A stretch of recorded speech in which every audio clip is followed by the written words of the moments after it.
different color, different shades. It gets cold out here, everybody's blue. It gets cold out here, everybody's blue.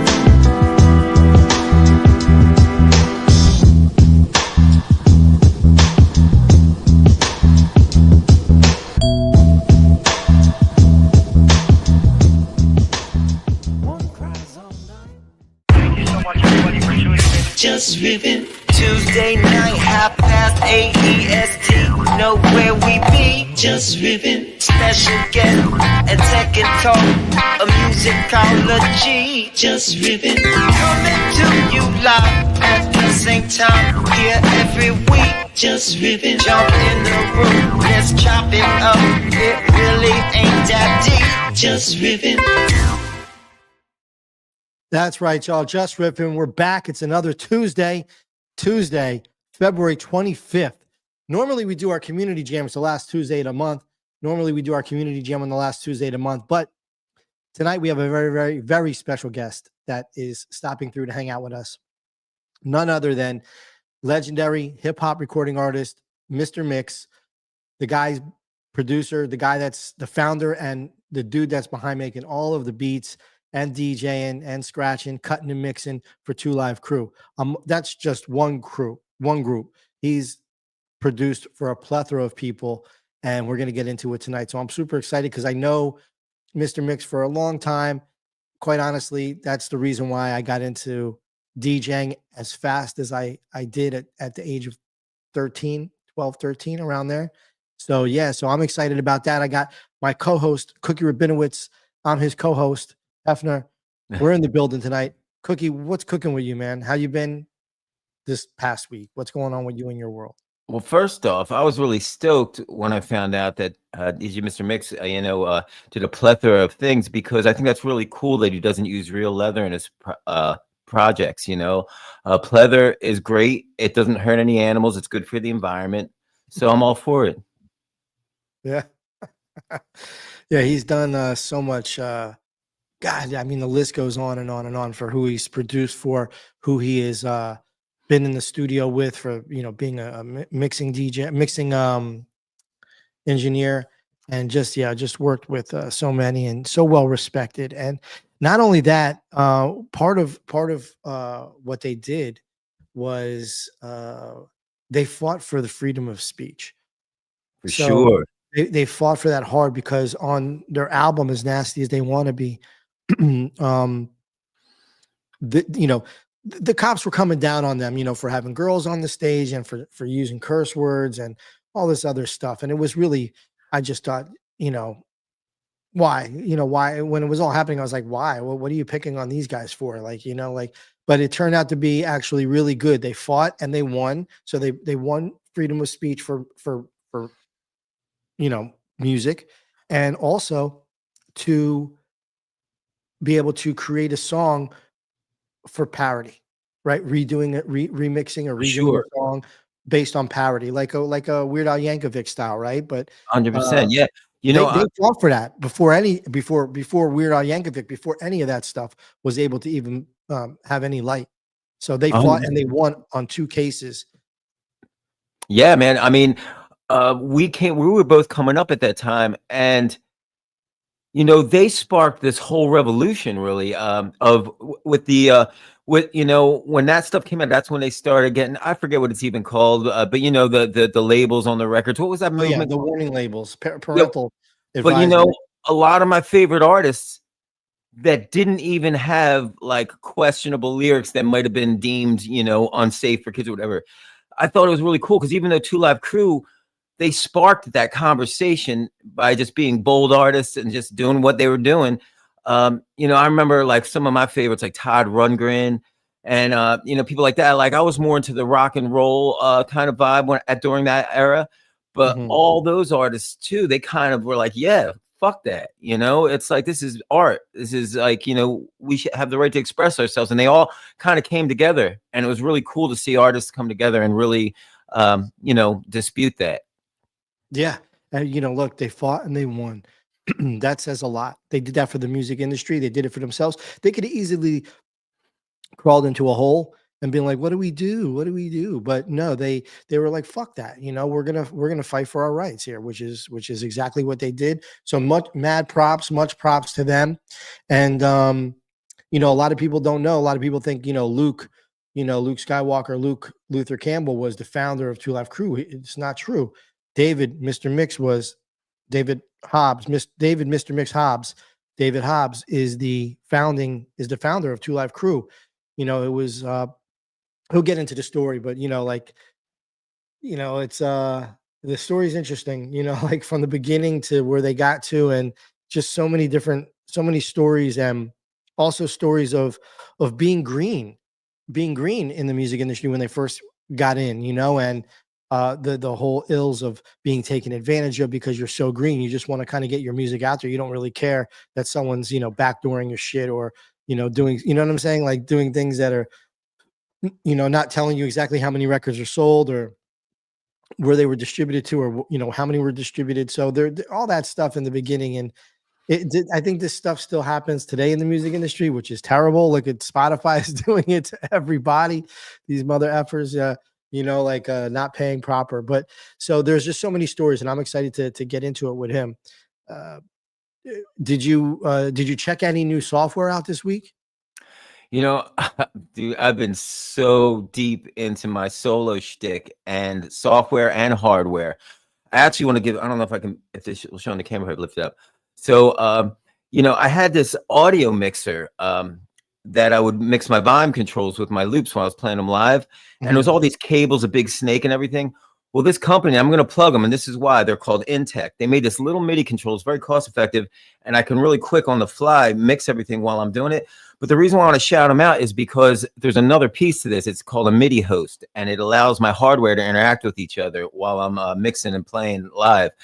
And it broke, a little piece on it broke, but I love this product so much. Dude, I emailed them. Now check this shit out. When does this happen anymore? I emailed them and said, hey, I really love your product, but the MIDI host, the input jack broke on it. And dude, before they even replied back to my email, I saw in my email, I got an inbox, oh, something's being shipped, UPS. And I was like, I didn't order anything. What's up? They already shipped me a new one before they even responded to the email of saying, hey, we're going to take care of you. Don't worry.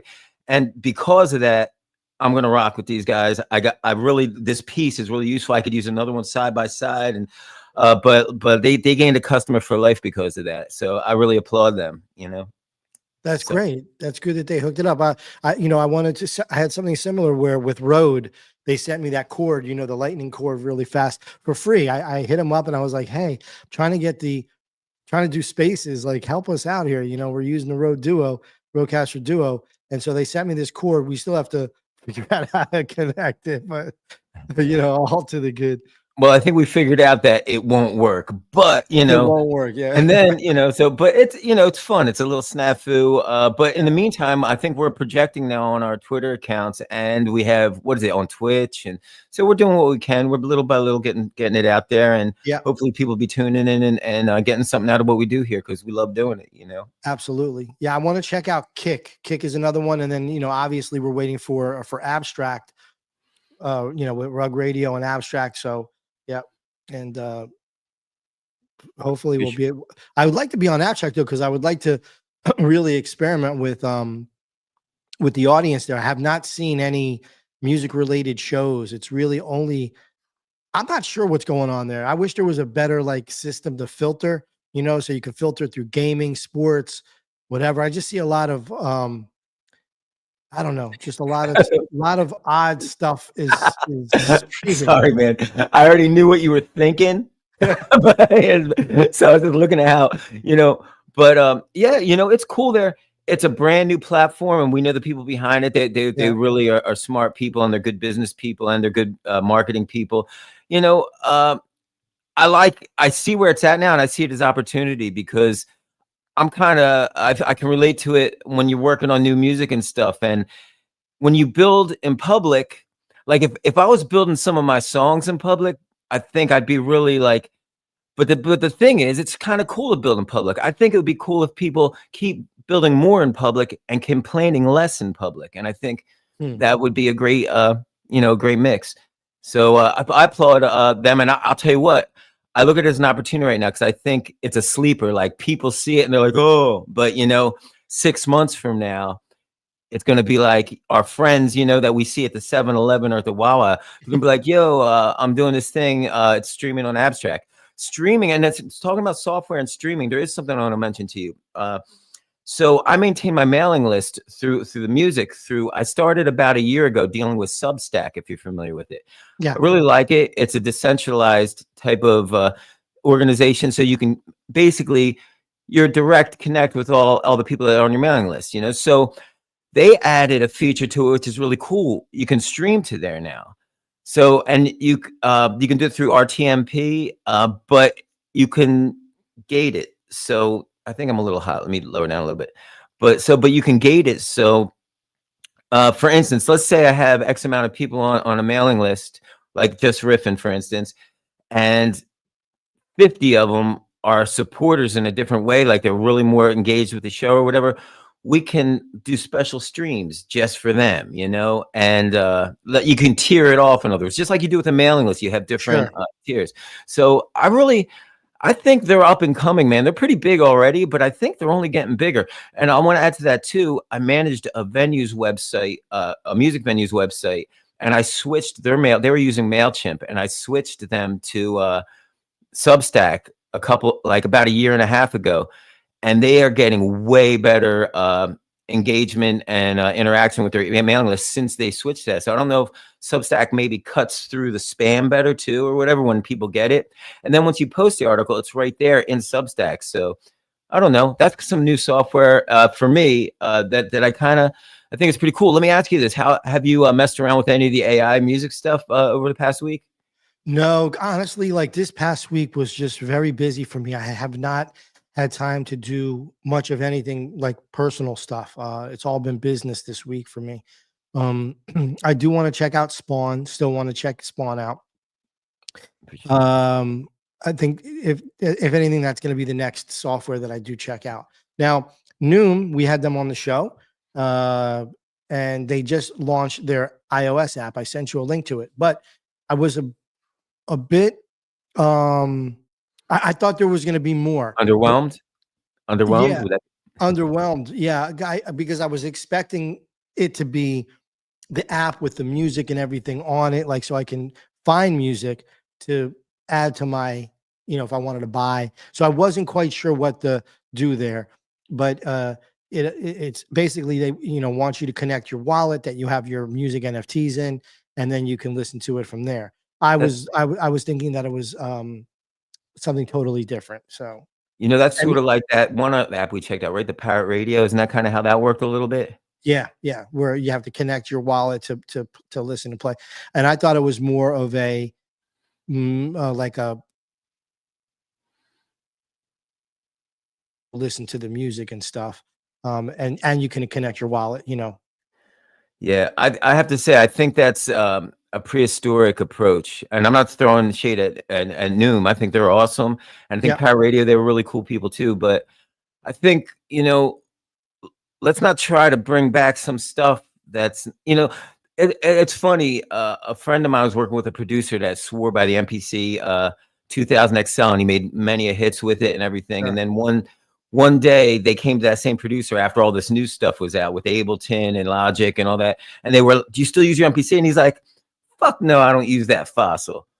Well, but that's kind of the way, I won't mention the guy's name, but that's kind of the way I feel about this approach to having the music kind of like possessed. Like, let's try to keep it in lock, in a ball and chain.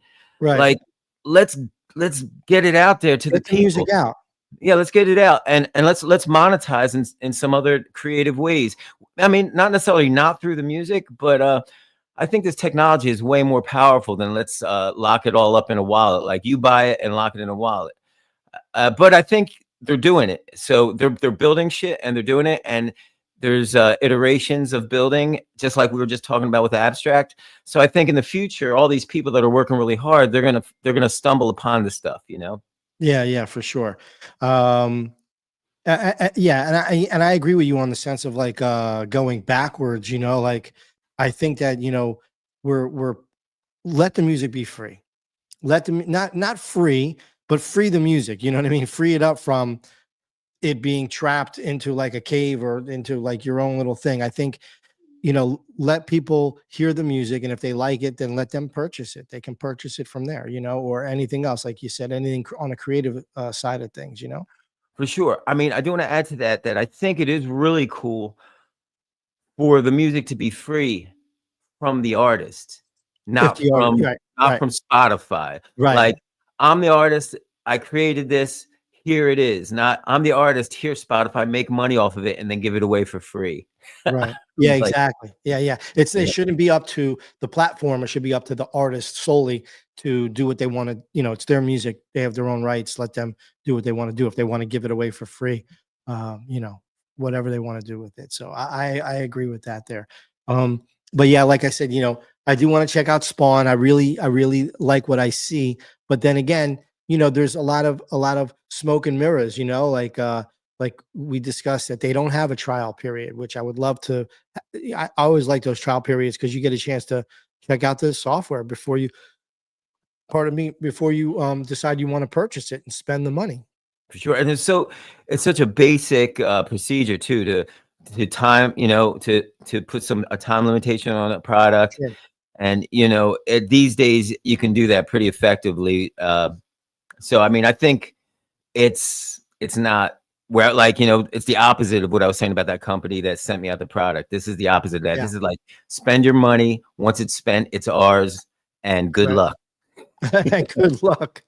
Good luck. Well, I hope that things change. I do need to reach out to them. I do want to reach out to them and see if we can get like maybe a temporary key or something like that, so us ourselves can test the product out and then talk about it on the show, because I think could help a lot of musicians that are stuck creatively, with certain things at certain times. But yeah, so that's it. That's as far as like, that's what I would check out. I haven't really been doing anything much. That's awesome though. And just on the software tip too, there is so much cool stuff out there. Like, if you scroll down any of these social media apps for 2 seconds and music is in your algorithm, like, it's like there's a almost Diddy every 5 seconds, like, oh my God, like I need this plugin now, like this, like I saw this vocoder plugin and I was just like, oh my God, this thing sounds so cool. But I'm like forbidding myself to get any of that stuff. And then there was another one I saw. There was basically like it was basically a vocal synth. That was the latest thing I saw. It was cool. But I've been wrapped up. The cool thing about this technology too is a lot of our old software is upgrading, and that's I've been incorporating as far as software and hardware, like I was saying, with Ableton Link and Virtual DJ and my Boss looping pedal. Like, with this technology now, with Ableton Link, they all talk to each other so effortlessly now. And it's amazing because I was working on this kind of stuff, I would say a solid 20 years ago, 20 to 25 years ago. And with the similar gear by similar companies, but it was the earlier iterations. And there would always be syncing problems, like clock syncing problems. Oh yeah. And there would be like, okay, I got to push this button here while I'm pushing this button here, and and programming the MIDI. Now there's these software applications. If anybody out there fucks with MIDI, check out Bohm's MIDI translator. Basically, you install it on your computer and it makes everything a MIDI controller. Like for instance, this Bluetooth number keypad, like I use this to separate stems while I'm playing live like in Virtual DJ. I'll play my guitar and I'll just drop a drum beat, like, Busta Rhymes, put, your hands where your eyes can see. I'll drop that drum beat, play some guitar, and then in Ableton, I'll play some bass pads over here. And they all talk, like, these are all different programs. Yeah. A number keypad, a MIDI controller, a foot MIDI controller, and they all interact with each other, like, to where the artist can just do what they do and not worry about something failing or being confusing to program. Yeah. It's really interesting how they're making being that in full control. What I really dig is, like, I see people online doing it on YouTube, but not a tremendous amount of people, but certain musicians, they use that loop mechanism where you hit the button, you play, hit and it records your loop. And I don't know how many you can do a bunch of these on one. You know what I'm talking about? It's like a mechanism, you know, you hit the buttons and stuff and you could Oh yeah, 100%. loop it. I got I that all really up. like those. I think that those are cool because you can like set up your drums, mic your drums up, mic your, link your keyboards, you know, your guitars, your bass, and everything. You can play it and have it looping. It's really interesting how some of these people are doing it actually, and then not so much just doing it in their rooms, but doing it live on stage. You know? For sure. Yeah, I played many gigs. I was doing that in like 2005 with an RC 20 XL, and I really enjoyed it because you can go out by yourself and do it. And one thing about that process, which is why I'm using all this other gear with it now, is I really dig that. But from a songwriter's perspective, a lot of times people do that stuff, but it gets locked into like one pattern, right? So they're building on top of a pattern, and that's really cool. But being from a songwriter's, soul, sometimes I'm like, okay, where's the fucking bridge at? All right. So, Where's the bridge? but with that said, though, I love that stuff, and I love doing that stuff. I've been doing that for years, and I where love is the bridge though? But they got it down to a science, like really, like, so where you hear the changes and stuff like that. How are they doing that? They just hit the stop button, play the bridge live, and then Well, the way they're doing that is go back into it. Well, the ones with different patterns on it, what they do is, it was funny. I played a gig several years ago with a young artist who was very popular for looping. She had like a bazillion YouTube hits. Her name was Kawehi. She's still online doing stuff. But I played a gig with her when we were both doing looping. I was using an RC20 XL, but she had a big elaborate setup. Mm-hmm. So she was very talented and she was great. But she would do like she would play something, right? Loop it, but then the audience didn't catch this, but I did, and it doesn't matter. It's still cool though.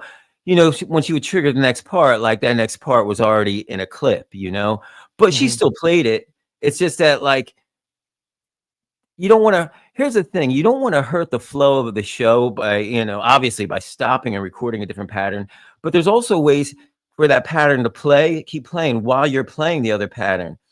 But that's detracting too, because you're not really going to feel that section if you're listening to the other section happen. And then some of them are wearing headphones too, so they do just that. But a lot of them will manipulate it like a DJ would. In other words, like a DJ setting up a mix, right? Yeah. And then you're doing it. And it's really a fun process. I've written many of my songs by that process, just because there's something about when you create that way, it's kind of forces you into a flow state. You'll start out with a little rhythm, chinka chinka chink chink. Next week maybe I'll have the stuff turned on and I'll show you how we do it, or I'll put a clip up or something. But it's like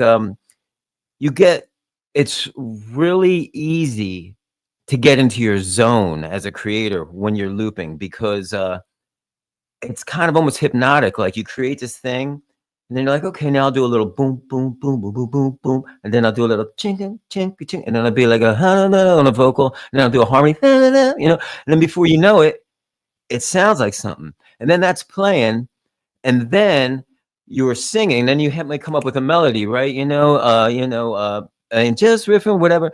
And then before you know it, you're singing a verse over that. And before you know it, you have a song. And what I want to say, I want to compare that to like my workflow, and I know many artists do too, is they get into this rut. Like they'll open up their DAW of choice, Ableton or whatever, and they'll real quick pound out a drum thing and maybe a synth or a bass loop or a bass or whatever. And then they let it loop and loop and loop, and they'll come up with some stuff, but then they'll just kind of be like, and when I say they, I mean me, they'll be like, oh, fuck, man. And you get stuck in your own loop and you never really get it any further. But when you're doing it with the actual looping pedals and stuff, there's something about it that kind of keeps you moving. It's like, okay, it's like this row your boat thing, and it keeps your creative juices flowing. So if anybody's never out there, the place that's never messed with the looper, I would say, even if you don't plan on gigging with it, it's a great creative writing tool. I think it's like fast track DAW. It's like a DAW, but fast track. It's not as you can't be as meticulous with all the little pieces, but you're on this fast track that just keeps going, and you before you know it, you might have a great hook or a great verse, and then you can shut it down and open up your DAW and build the song out of that. Yeah, yeah. I'm curious. So if anybody out there listening is musician and you're using a looper, leave a comment. I would love to hear if either on Twitter or YouTube, wherever, Twitch, wherever you may be watching this. I would love to hear your take on how you utilize the looper. In the sense of like what we're talking about, where you have the beginning of the song and then the melodies, going, and then you got your chorus and you got your bridge and so on and so forth. So just the arrangement, how you're arranging your song using the looper. And if you're using it live as well, or you're just using it in the studio, right? So I'm interested to hear what people have to say about that. On still on the looper tips, I got to know your opinion on this, Hef, because Sure. once again, this is something that I was doing years ago, but after a while it made me cringe, so I stopped doing it. And today I just don't like it. But I want to know how you feel when you see the guys, beating the shit out of the guitar, making drum beats with them, Like, you know what I'm saying? Wait, you talking about the person that's playing guitar and hitting the guitar at the same time? No, I mean that too, but I'm talking about like they have the guitar, they have the loop pedal, and then they're like boom, ba, boom, boom, ba, then Oh, they're the using guitar. the Okay. drum. Yeah, well, I like that. I think, I love watching solo guitar players that can keep the drum beat going on their guitar while they're playing, like using it both. I'm not sure if that's what you're talking about. No, I mean when but they actually create the drum loop with their guitar. oh, As that I don't know. I haven't really seen that, I don't think, but I have seen it the other way where, I've seen people perform playing the guitar and using the guitar as well for, keeping the beat going. sure, I saw my dog Mitten just met an Ed Sheeran. Yeah, he he's been doing that for years. And somebody to me who's like next level with that shit. Have you ever heard of an artist named Jamie Lydell? What's Jane? Jamie Lydell? Maybe I haven't heard the name, but maybe the song if you played it. If you Uh, told me. he's got many songs, but I'm talking mainly about like Ed Sheeran's got a string of hit songs, and he's very creative with the looper, and he's Yeah. performs with just himself on a looper. But Jamie Lydell comes from that camp too, but he came from more of a DJ's. He plays all the instruments. His voice is amazing, but Mhm. he loops pretty freaking amazing. And there's so many guys. If you just Google YouTube looping, there's so many guys. Oh, one of my favorites is a female, actually. Not that there's any difference in talent between female and females, but in my opinion, Katie Tunstall, super hits. You got big hits. If you ever YouTube any videos of her doing that shit, it's so natural and it's so unpretentious the way she does it. It's like some people doing it, and like I said, it's just like, okay, cool. It's just like these shredder guitar players. You see them doing it stuff, but everybody can learn how to do something like that. It's just a matter of KT. Yeah, there was what was that? There was another girl. Oh God. I think she did I want to say she did that. Let it go. With Scary Pockets. Hang on one sec. Let me see if I can find this. And how I found. Okay, so Scary Pockets, right? Mhm. They remade this song, and I think it's Scary Pockets, right? And I'll find her name.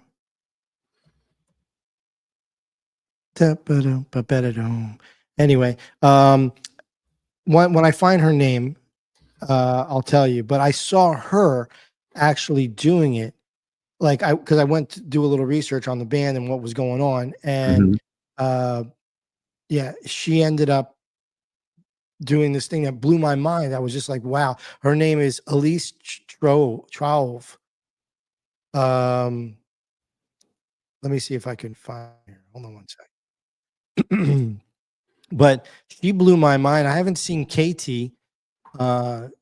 Here you go. I got a clip for you. Check it out. So here, I'll put it in the comment section. Does that work? Or do I put private? I'll put it in the private. No, But- you could. What are you trying to? What do you want to do? Katie Tunstall. You know how I am with this stuff. I always put in the wrong thing. I just put it in the comments. You But I wanna just share it with the crowd. There you no, go. no. So I was gonna say, how do I share? I go present, and I go screen share. Let me see. I just didn't want to mess it up. There it is. Okay, cool. Here, check it out. Yeah. Okay, so check it. Like, she's just so fluid with it, and once again, it's from a songwriter's perspective. So just like, let's layer a bunch of shit, and that's cool too. It's vibey. Hi, I'm Katie Tunstall, and you're watching me on Rolling Stone Originals. Okay, so let's What's up, check her out Katie? for a second. See, that's what I'm talking about. Yeah. All right. So she's using loop pedals. Yeah, that's my point. Yeah, she makes a lot of her songs are like this, and she's badass. Great songs, great singer, beautiful woman, great musician. All right. We're waiting for what do you call it, for Mr. Mixx to come in. I'm not sure what's going on. He's running a little behind, so hopefully he'll be here shortly to be with us, hanging out. By the way, everybody, you're listening to Jus Riffin. We do it every Tuesday night, 8:30 p.m. Eastern Standard Time, powered by Rug Radio.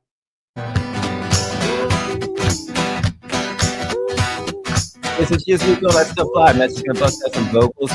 And cool thing about it is, Yeah, go ahead. I don't want to play it while you're talking. yeah, okay. I didn't want to play too much of it. I don't know about copyright strikes. Yeah. But the only thing I wanted to say about that is, it's like, I don't know, there's something about the way she does it. It's like she's just playing a song. It's not like, look at me being a one-man band, you know? Yeah. You know, 100%. so, So I wanted to share this also. I want to share, because this is who I was talking about. So let's see if I can share this as well, and then you'll be able to see. You could see this. Oh yeah, I've seen her. She's cool. Yeah. I'll just show a little bit of it for everybody.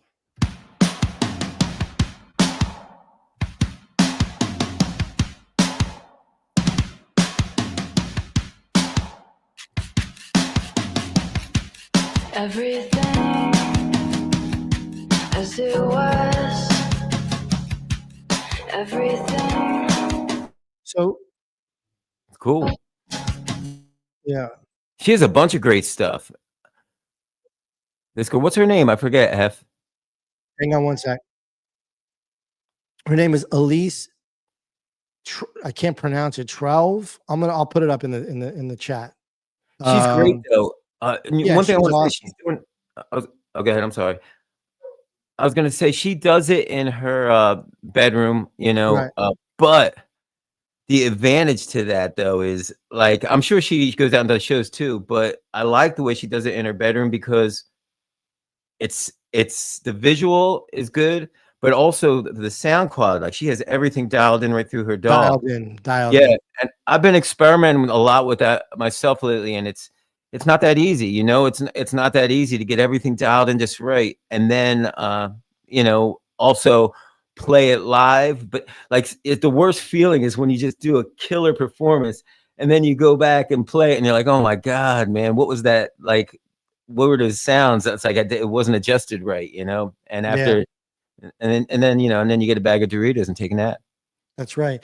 What I dig about how she did it was she wasn't hitting any buttons. It automatically grabbed the loop for her. You didn't see her hitting any buttons, so she was actually just doing whatever. But yeah, it's pretty cool, because I actually like it, man, because it builds the journey of the song, you know, as you're going. It's not like the song is done and you're just like listening to it. She's actually building, or whoever's doing the track is building the song as they go. And I think that's really, really good. And she's got an amazing voice. And it's not it's not easy to play all the instruments and to do everything. And like we Definitely. said before, like, one of the hardest things in the world is finishing a song, starting and finishing. So, but when you're super professional like that, like her, you're getting it done. You're not having any blockage. You're completing your tracks. You're completing your songs. For sure. To answer your question too, so the way she's capturing those tracks without pushing any buttons is all these devices. They said so you can trigger them yourself, and there's nothing wrong with triggering it yourself. I mean, it's actually harder. You push a button to record and then you play it. Right. As long as the flow of the track is still going, who cares what you're pushing as long as you're playing. But she, I believe, what they use is just like with the old MPCs and samplers. You know what I mean? Like you could set them up so as soon as they feel that audio pulse, they start recording. So that's what it's an auto record setting in those devices, which is pretty cool, Yeah. I just sent you a text message. I'm not sure why. It's just a little overpowering. I don't know if it's on your side, but Yeah, I'll turn it down, no problem. yeah, because I don't want you to be what do you call that? Distorted, when people are watching this back or listening back. Yeah, Yeah, bro. So we're just waiting now for Mr. Mixx to come into the room. He did message me, said he was running a little bit late. So, but I'll tell you, like, I wanted to tell everybody, look, the reason or why or how I got into DJing. So I want to say I was about 13 or so, between 12 and 14. And I definitely was in junior high school. That's for sure. Middle school.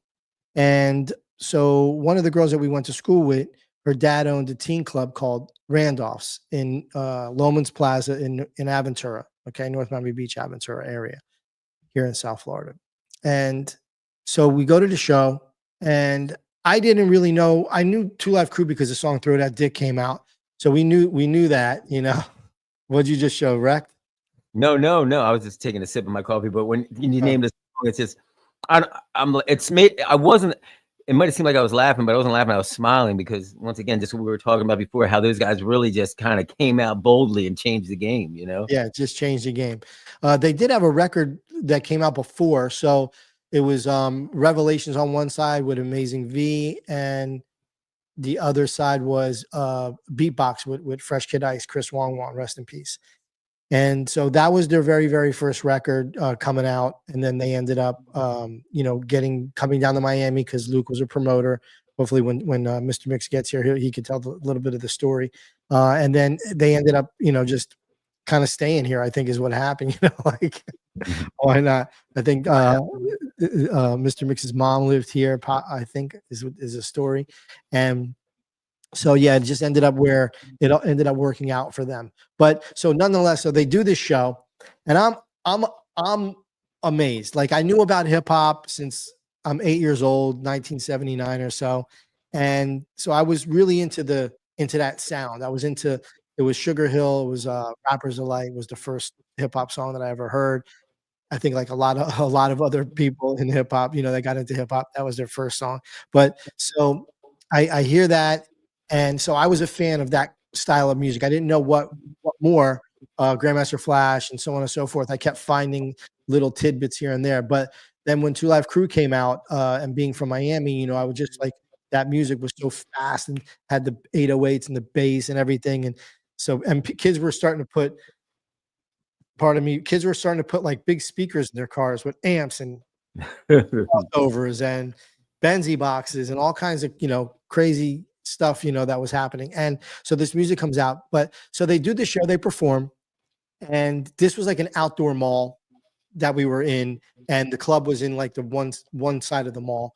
So at the show, when they were done performing, I remember running out of the club and running behind to the back door where the club back door was. And Two Live Crew, they were all just hanging out. The show was over. They were just hanging out, getting some fresh air. And I ran right up to Mr. Mixx, and I was like, dude, I'm like, man, could you give me DJ lessons? And it was just funny because he just kind of laughed, not like at me, like, but he goes, nah, he goes, but you can come by the crib and, and watch and learn. I'm like, what? I was like, holy crap, dude. And being so just young and under, like being able to be taken under this guy's wing like that, I just was, it was just an amazing experience. So I got into DJing early, at that early age, because of him, and I learned so much music making. I met so many musicians, so many of my heroes, like hip hop heroes growing up as a kid. You know, Kumo D, LL, Easy E, Jazzy Jeff and the Fresh Prince. I mean, the list goes on and on and on. It's just like MC Shadi, Grandmaster Flash, and the Furious Five, Dana Dane, rest in peace, Clark Kent, Egyptian Lover. What was that? Why can't I think of his name right now? Egyptian Lover. Yeah, Egyptian Lover. You know, Egypt. So all that stuff was just I MC Shadi, Anquiette, Cooley C, you name it. Like I met so many people, dude. Just like, you know, and I felt very fortunate because I not only got a chance to like hang out and be around these people, Rodney O and Joe Cooley, and you know, like I say, the list goes on. It was just so many dope artists that I had a chance to rub elbows with at a young age, and learn. And I was really learning. I learned how to make beats. I learned how to DJ just by watching. So I wanted to thank Dave. He's not here, so I can't thank him, but he knows because we talk every once in a while. So he knows that that's much appreciated, and he really kicked off my career in music that way. So I want to say thanks, man. So much fun. Can't hear you.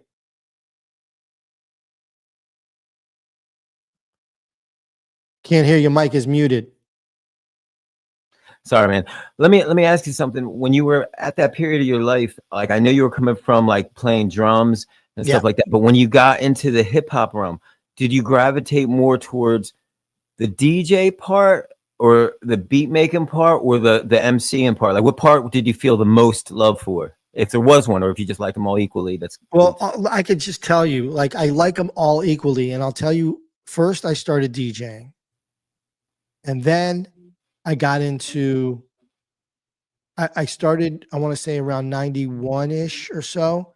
I started writing a lot of poetry, going to coffee houses. I was writing a lot of poetry. I was in my feelings. I was just, you know, a lot of things going on in the world. So I was writing a lot, and then got into doing the beats.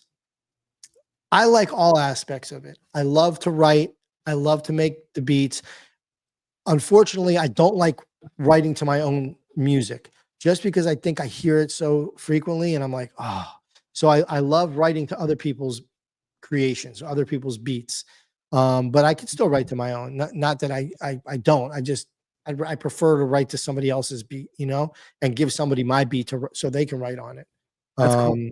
I like that. Yeah, but I like all aspects of it. You know, I like all aspects of the music making and the drums too. Like I love it all. I like all of it. You know. For sure, what about man. you? What's your, you know, I know you play guitar, but you know, do you do, you know, writing and guitar, but do you play keys a little bit? I mean, you have to, right? You little drums, and you know, you gotta, because you make your own music.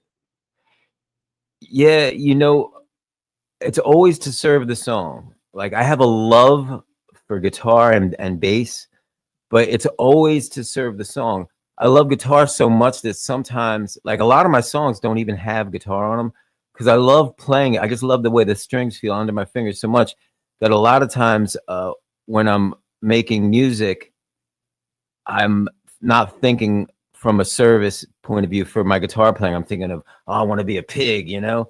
And it is a great disservice to the song. So a lot of times I end up not even having guitar on my songs.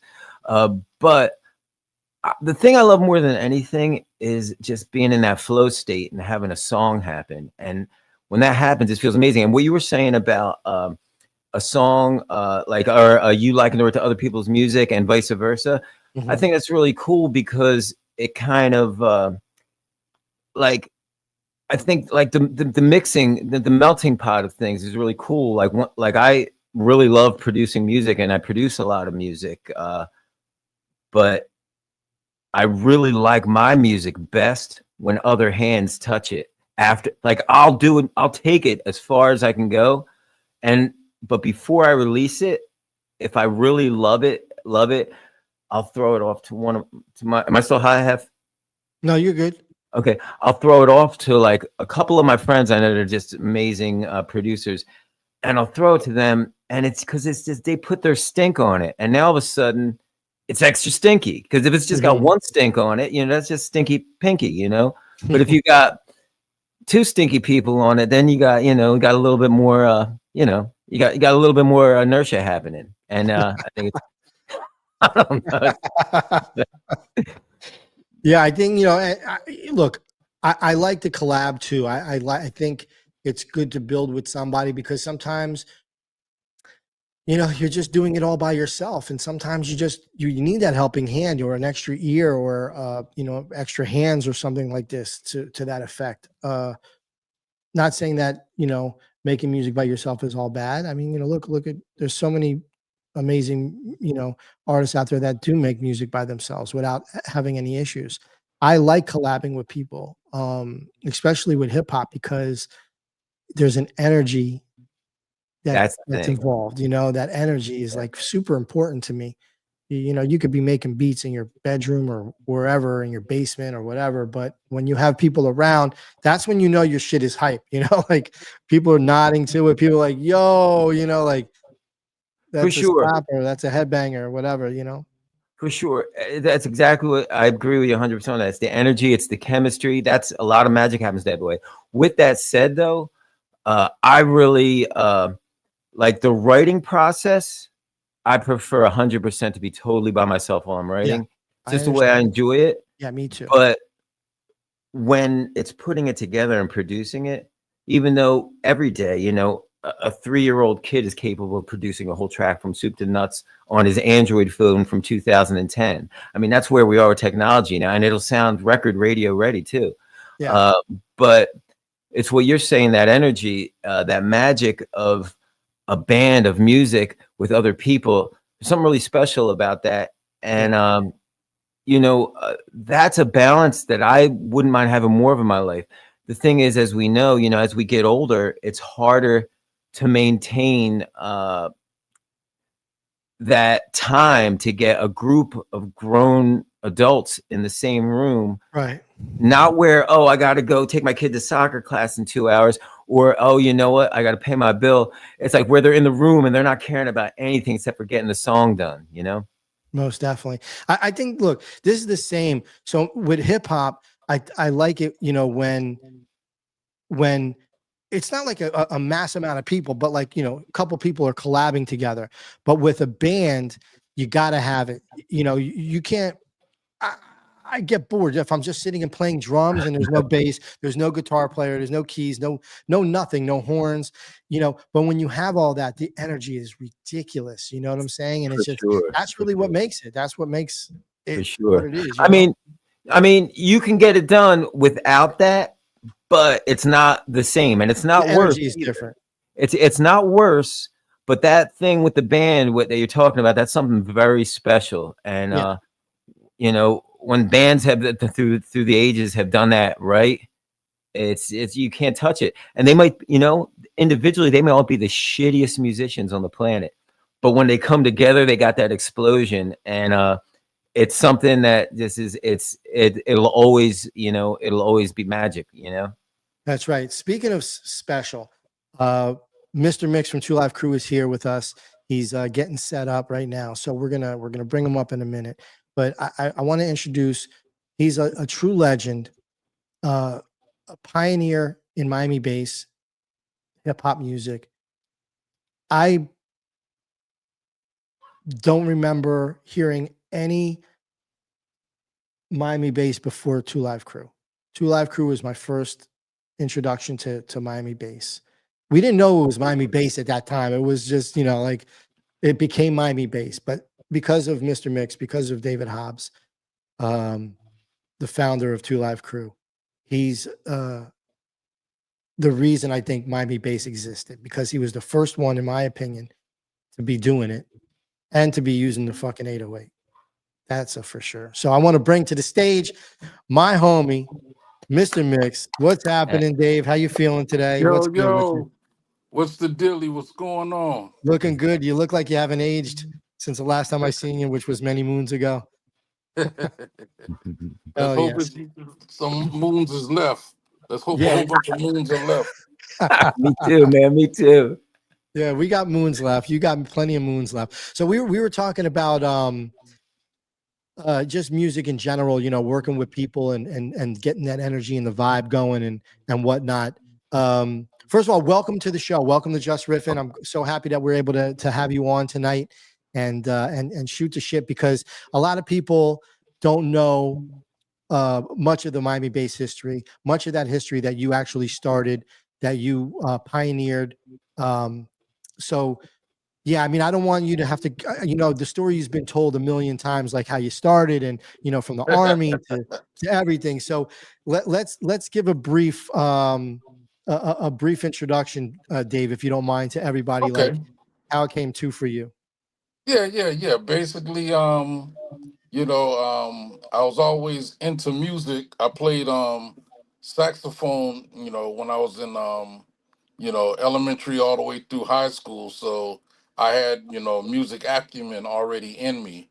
But by the time I got to be like 16, 17, I got into pop locking and this and that. And so I was always in the situation of being in front of people. So when I got into the service, I got my first location I got stationed at was England. I was like 80 miles, 90 miles from London. Mm, And this is like between January 82 to January 84. So it was a big transition period for music at that time. Kraftwerk was out at that time, but yeah, it was just electronic music. It wasn't even called dance music.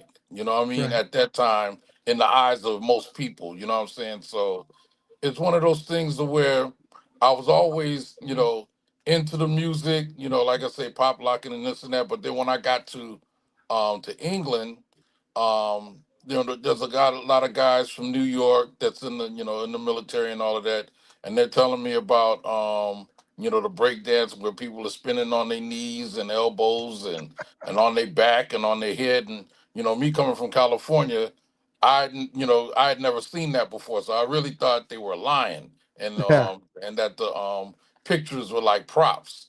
You know what I mean? So this breakdancer group called the Rocksteady Crew came Sure. to England for an exhibition. So I went over there to see that because I had to see this for myself.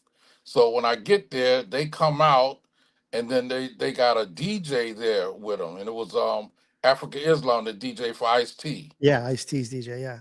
So basically, um, they was up, he's up there playing the records while they're breaking, and then he was doing some scratching, and that was the first time I ever seen anybody scratch before. Like in '82, you wasn't really hearing anybody scratch on no records. So there was only like one record that was out. The Buffalo Gals record with Malcolm McLaren was Yeah. the only Yeah. record that had like scratching in it, but you didn't know how it was being done. You couldn't see it. There was no video to see it at the time. So you had to kind of imagine, if you're from the East Coast, you have a clue because that kind of stuff was going on out there in the late '70s, early '80s. But everybody else in the United States had not seen that before. So when I seen him up there, I said, okay, I got an understanding of what he's doing. One hand is on the record, and the other hand is on the little thing that looks like some kind of mixer thing or something.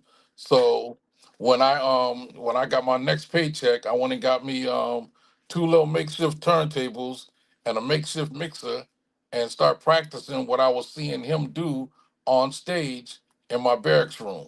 Yeah, that's So awesome. So crazy. But that's dope that you did it. And speaking like, so Africa Islam is the first DJ that you saw scratching.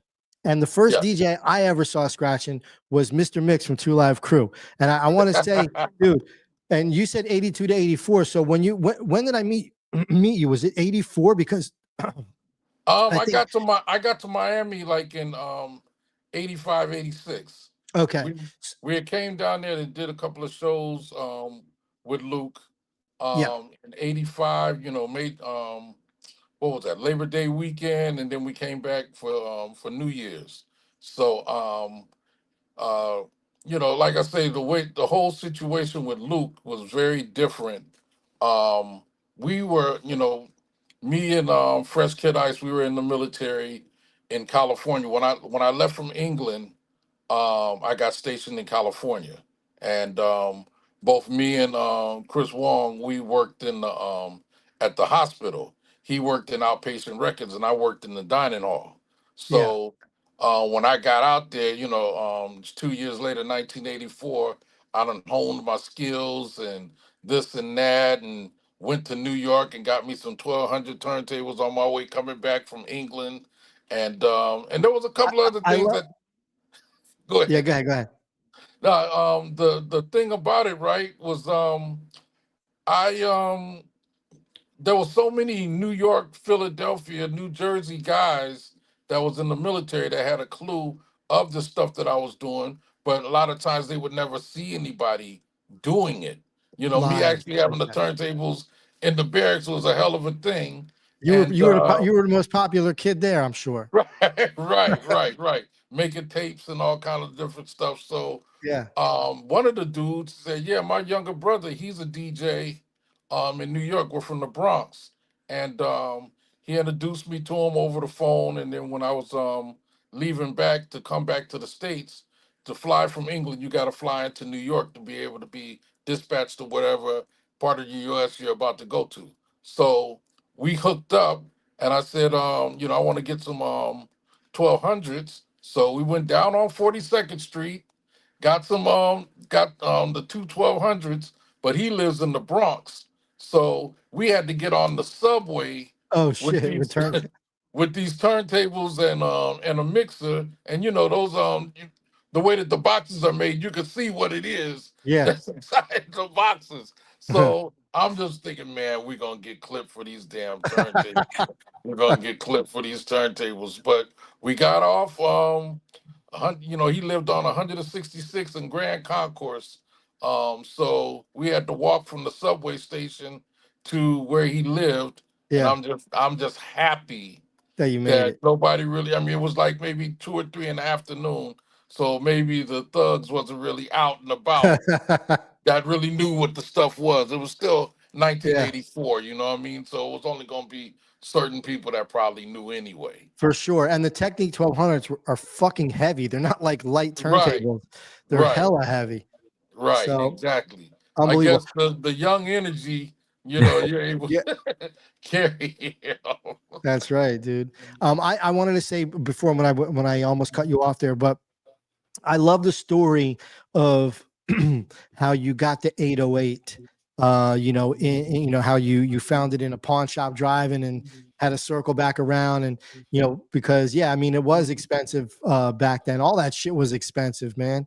Right, And so tell a little bit about that story, because the 808 is really like the pillar of Miami bass music. That there's right, just that 808, that's what it was, the 808. You don't say like what drum, you're like, yo, you got 808, you using the right, 808s. So right, just crazy. But so you were the first one, besides, I want to say, you introduced me to Curtis Mantronics, right? Because I knew Mantron, I didn't know, but you told me like the story behind the Lindrum and behind all that stuff. I really got a lot of mass knowledge that I absorbed from listening to you when I would come over to hang out and watch you DJ, so I could learn.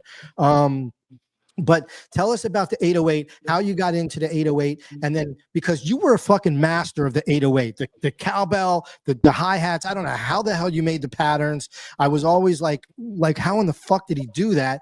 But you were like the master of it, and you had mad knowledge of being able to make these patterns and stuff from the Roland 606 prior to using the 808, right, which the sequencing is almost the same. And right. so you tell a little bit about that story, because like just the king of the 808, bro. They shouldn't Yeah, well, you got to, shouldn't name the the one 808 thing after that I you. the one thing that I did know when, before I actually got one, once I got the 606 and understood it, it programmed the same way, I knew once I had read an article about how the record Planet Rock was made, because I didn't know, I knew I liked the sound of the record, and it was like my favorite record to pop lock to. And the funny thing about it, over there when I was in England, I was just barely 18, so they had this. The funny thing about the Air Force, the different military bases, they had football teams, actually like semi-pro football Uh, teams. So I went out to one of the games, and halftime, some little young dudes that was there as military dependents that were going to the American high school got out there pop locking in the middle of the field. So I said, and back in those days, every pop locker was always looking for a challenge or a battle or sure. whatever. So I Yeah. got out there, and they didn't know me. They didn't know me because I was, like I said, I'm in the military, but they're like close to the same age as me. So Yeah. I go out there hitting my moves and all that, and they wondering who the hell am I? Am I a new dude at the school or whatever? That's great. So I told them, yeah, I'm in the military, blah blah blah. So I decided to set up to make a pop locking group out of these guys, and we were moving around doing a couple of things. And one of the guys' mother was a British national. But she had married a military guy, so they had relatives in London. And turns out the cousin was like an underground DJ. You play like at the punk nightclubs and the punk rock spots and different things like that. So So dope. when we would go down there to visit him to hang out and all that, he had 1200s. He Mm. wasn't really no scratcher. He was more so like a blender, but Okay. he didn't have a problem with me, messing with the turntables and all of that. I guess by me being in the military, if I messed them up, I got to buy him a pair. So I guess it didn't matter. So he didn't really, how some people are funny about their equipment. Don't touch my equipment, blah blah Yeah. blah. Yeah. Whatever. Yeah. Yeah. He wasn't like that. He was very cool. So Dope. the thing was the way that I got the 606 drum machine is that I mean to this day I still don't even know how I would hear about these particular things, but there was a contest, and it was like a big prize, maybe like $2,000, or I mean £2,000 in English money to to win the contest. So I got us signed up for it, and we took second place to a band. Mm. So our thing was like 600 pounds worth of music equipment. So I got some microphones, and that's why I got the 606 from Yeah. that situation.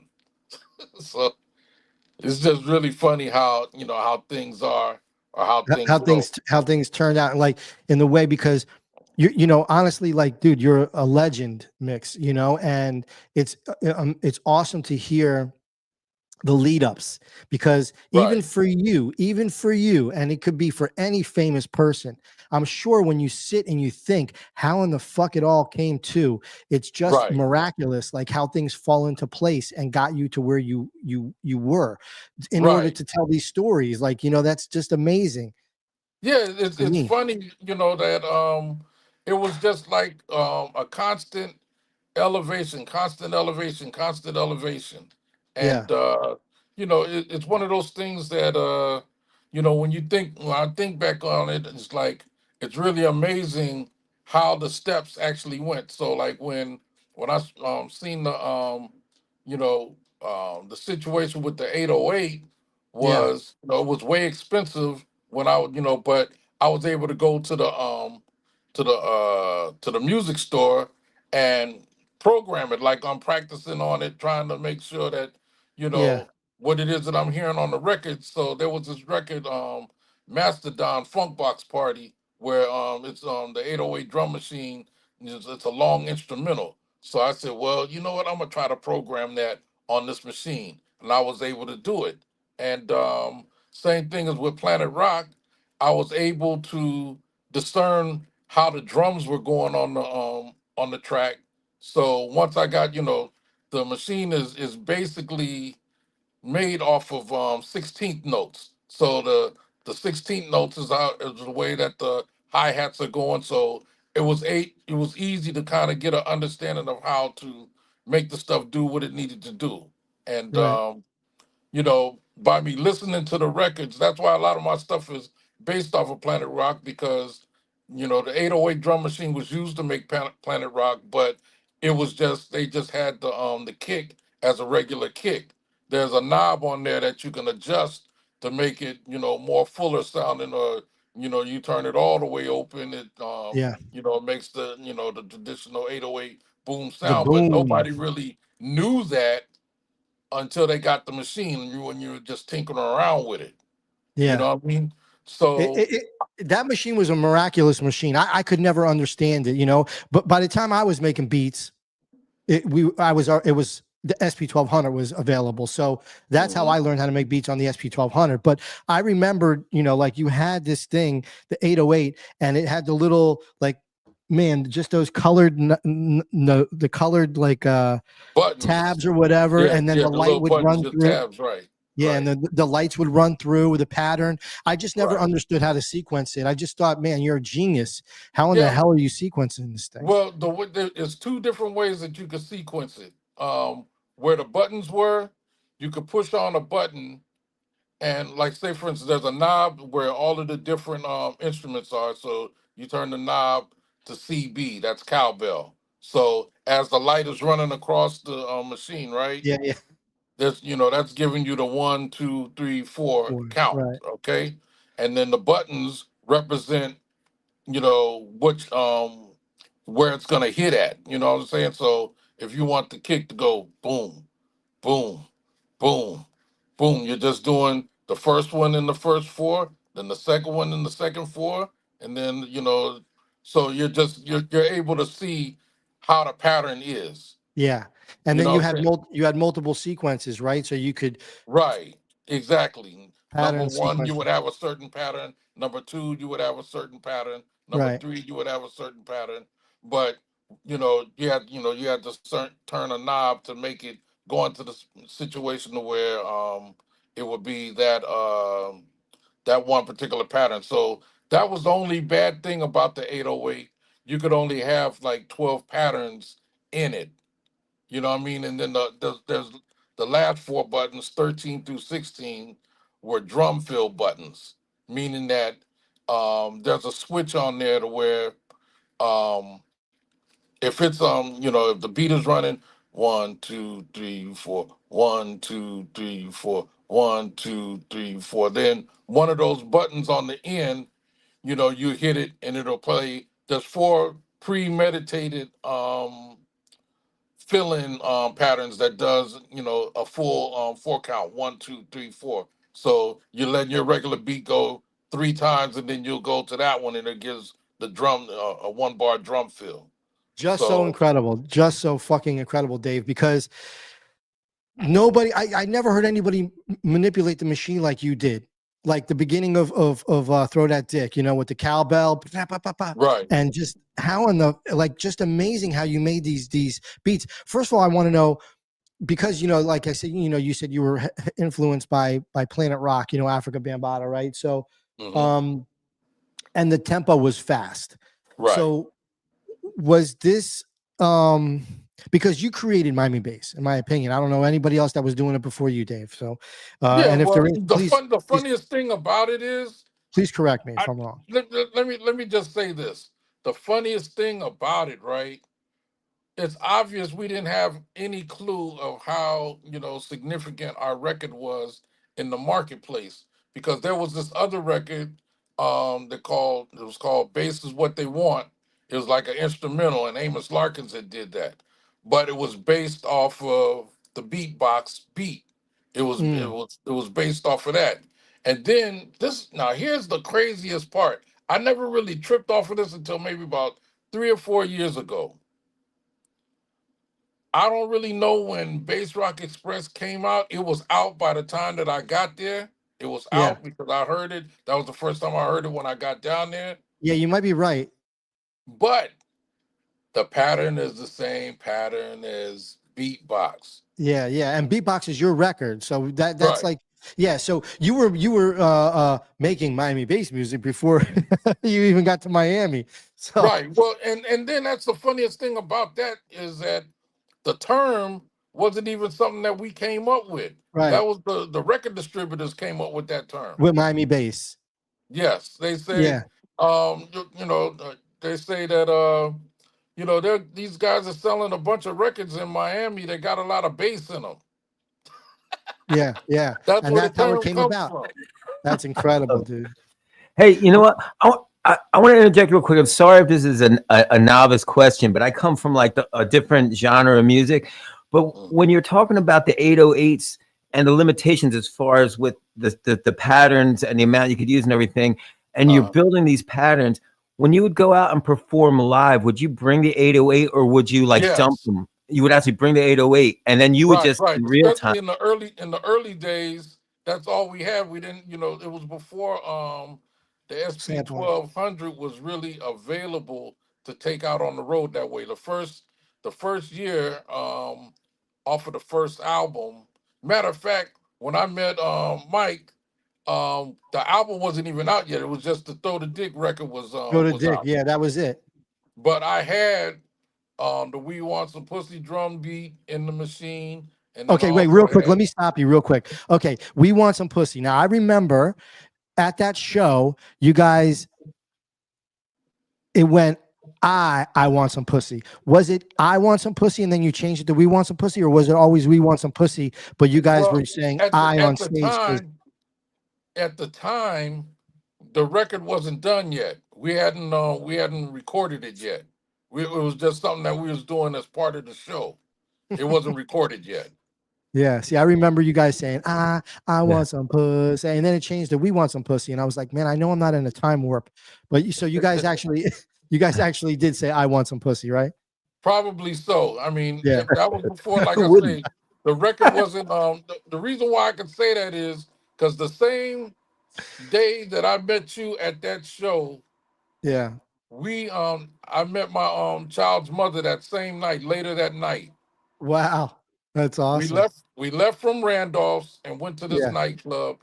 We had some red, white, and blue filas on, Yeah, fila sweatsuits. Oh, yeah. And I we thought it went was to Sergio Cicchini. No, But I don't they know. were Fila. fila. They was Okay. red with like with The white and the blue. blue, white Red and and the blue. piping in it, right? Yeah, So yeah. and that was 86. Like I say, we hadn't had the record hadn't been recorded yet. It was close to probably being recorded because the album was ready in December. It came out in January of 87. So True Live is what we are, right? Right. So we had like I said, we had Word done and we had we want supposed to in the thought process of making the record. You know what I mean? So it's just so funny back in those days. I was able to use the drum machine to do most of the stuff when we were doing the live shows. And then when the Move Something album, I was able to start taking the SP 1200 out Yeah. and using that.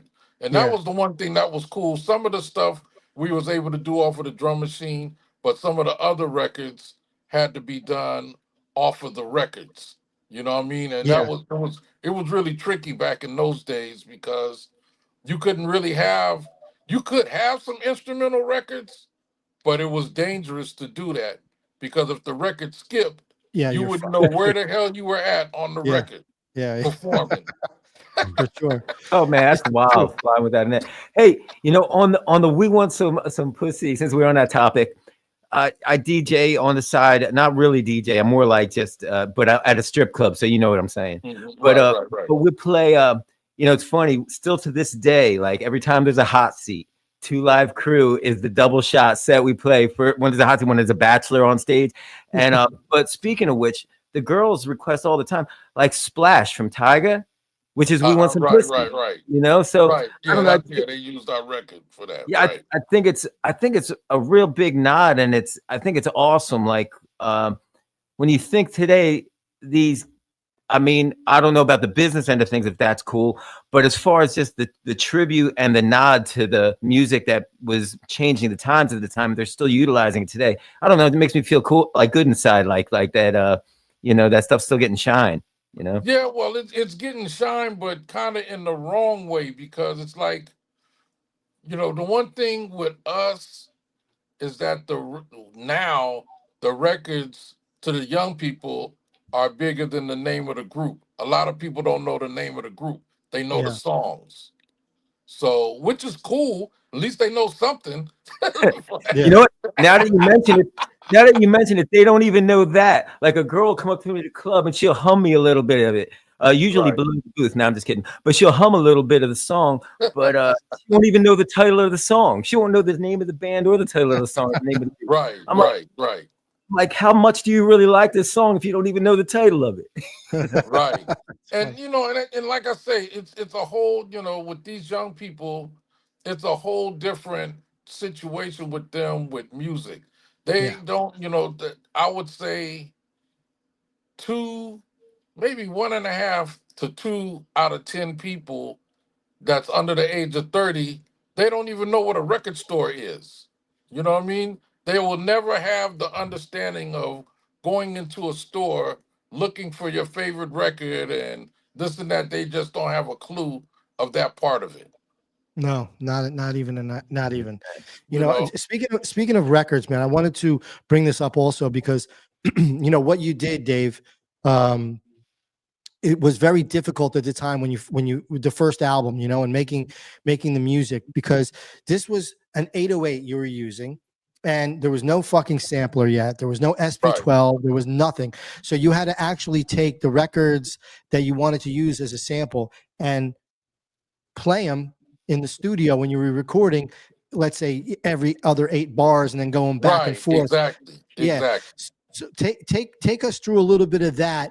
And I really wanted to know, let me back up a second before you answer that. When you came up with Throw the Dick and Mhm. that whole beat is going, how long did it take for the process of the writing, for the rhymes to be right?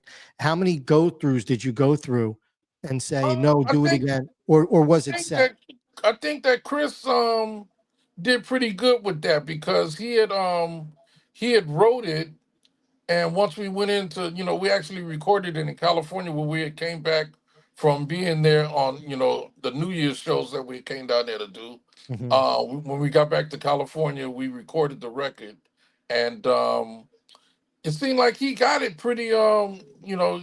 He didn't have too many takes with Good. doing that, and then at the same time, um, with putting the parts in, just like what you said, you had to be a DJ in order to make the records do what it is that they needed to do. It There had to were be people, on point. yeah, there were people that were doing like Mantronics and Rick Rubin, MCT. and then the guy from Original Concept, Oh Dr. yeah. Dre from Dre and Ed Lover. Yeah, that's These right. guys had emu keyboards and stuff like that. That where they were MIDIing up stuff, but the only thing that I was MIDIing was like two different drum machines. There's a machine, it's a percussion machine called the 727 that have all the different Latin percussion on it. So I had to, when making the programs, not just the patterns on the 808 drum machine. When you had to put it in song mode, Hmm. you could only have maybe like 10 songs that's actually saved in there in song mode, maybe 10. So what you would have to do, you would have to push this button and hold it to put it in record mode, and then you had to babysit the patterns. So if you're Crazy.